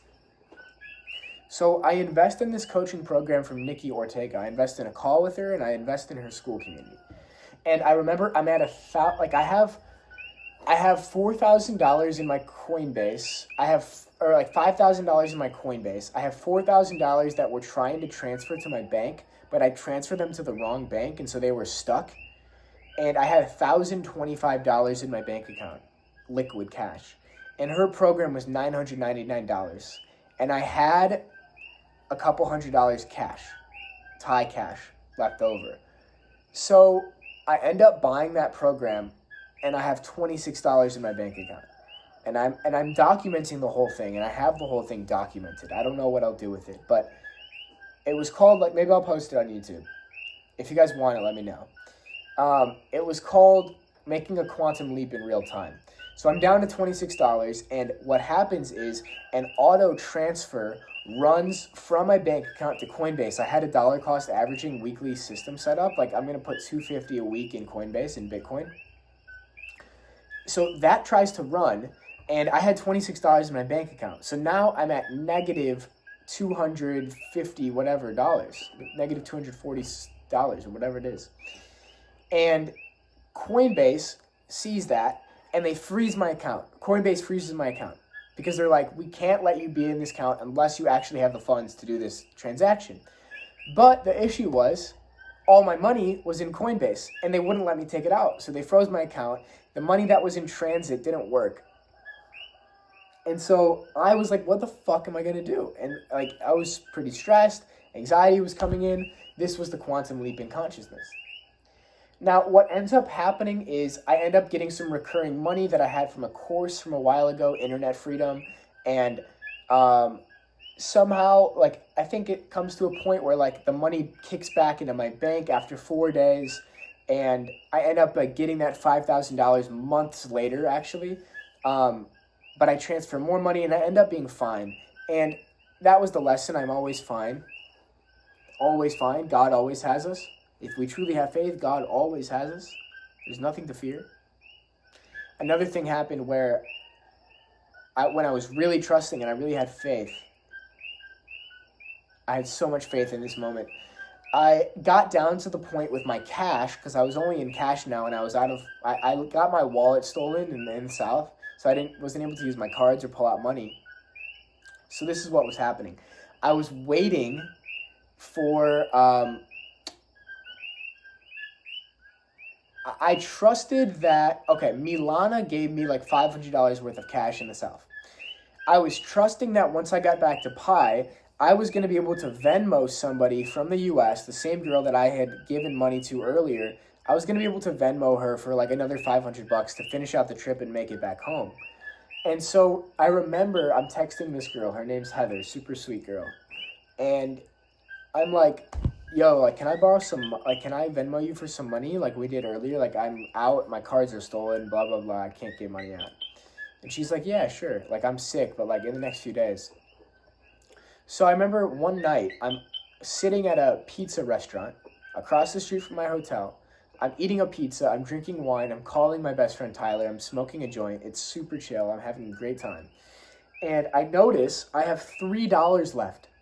$3 left, that's it. I have $3 fucking left. And in divine timing, when I notice that, Heather's like, I'm around the corner. I'm coming. And she pulls up, I have chills, and she hands me the next $500 worth of cash, like 20,000 baht, and we start talking about it, and she's like, how are you not freaking out? Like, you had $3 left, how are you not freaking out? And I was like, I have faith. God has me. God brought you through here to help me at the perfect time. And so that was a really strong lesson, which has played out again, maybe once or twice, where when I'm quantum leaping in consciousness, there's a reset of reality. External reality rearranges itself as internal reality leaps to a new timeline, basically leaps to a new parallel universe. And so oftentimes when reality is rearranging itself and business models are changing and all these things, there has to be a reset point, a bounce back point, a trampoline type of effect where, boom, I go down to $3, boom, quantum leap in consciousness, I have so much trust in God, back to 500. Okay, I'm bound at negative $240, boom, okay, I'm back up into a new business model that's way more aligned with consciousness and with God. And so that theme is played out over the next few months of being okay with like going down to nearly nothing, still operating from abundance. Even during this Hawaii trip, it's happened a few times. And each time I nearly go broke and I nearly go to zero, it's one of the best things that happens to me. I learn I'm held and trusted with God. I learn there's nothing to fear. I come more into perfect alignment. And I leap in consciousness to the point where I'm detached from the money, yet I know it's going to come. And it's going to come very soon. I'm excited to look back at this and see it. Also, this quantum leap in consciousness was not just happening with money, business, abundance. It was also happening with spirituality. I was beginning to understand what it meant to flow with the Tao, to become one with life, to dance with reality. And there was this moment outside of my hostel, or the hotel, at like 2 a.m. I had my AirPods on. I was listening to Marsh. I was smoking a joint. And I was dancing. And I had this interesting, strange moment where like I shape-shifted into what I imagined to be the consciousness of Nikki Ortega, that mentor, super tapped in, enlightened type girl. And I understood, like, it's so subtle, this dance. This dance between being and non-being. This dance between doing and non-doing. This dance between action and non-action. It's very hard to articulate. It can only be experienced. That's what the Tao says. And so in that moment, what was happening is I was dancing outside by myself in the rain and writing a post for Twitter. And I noticed myself conflicted. Do I want to dance or do I want to write? And the realization was I don't have to choose. I can dance between both. So I'd write a few words and then I'd slip back into a flow of dancing and the music, and then, okay, now I'm back in here and I'm spinning around and I'm in the rain, and it felt like an awakening moment. It was an awakening moment. Now these awakening moments they keep happening over and over, and they actually accelerate and become more frequent to the point where they're almost always happening now. But that moment was super powerful, and super grateful for Nikki. Just for her being and her presence, it showed me a lot. And I was starting to embody that.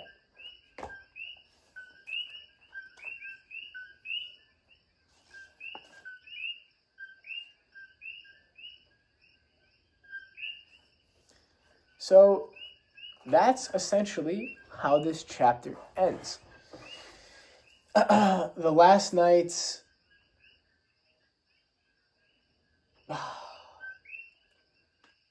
there was another romantic connection with a girl from Israel that didn't really get to be explored to the way that I could have imagined, but it was okay. It was all divine. Yeah, and that last night there was a Psytrance party. And it was cool, but I didn't feel it as much as I did previously. I was ready to go. I was ready to leave. I was ready to go home and be with my friends from home and enter the next chapter. It had been such a magical summer, and I created lifelong friendships. I met people from all around the world. I connected to myself on a deeper level than ever. I began to experience God at the end. I began to experience the Tao. I began to dance with life at the end. I was dancing all summer to learn how to dance with life in reality. So Pi has my heart forever. I have a post on Instagram about that. Pi, you have my heart forever. And I can feel in this moment the same peace that I felt sitting in that hammock, having the realization of, I don't have to achieve anything in this life. That's okay. And I'm so grateful for all the beautiful souls I met on this journey. Peleg, Lilith, Ronnie, Summer, Kez, Frederick, Thomas, Gage, Charlie, Anna Luna, Milana, Anne, Joe, Marla,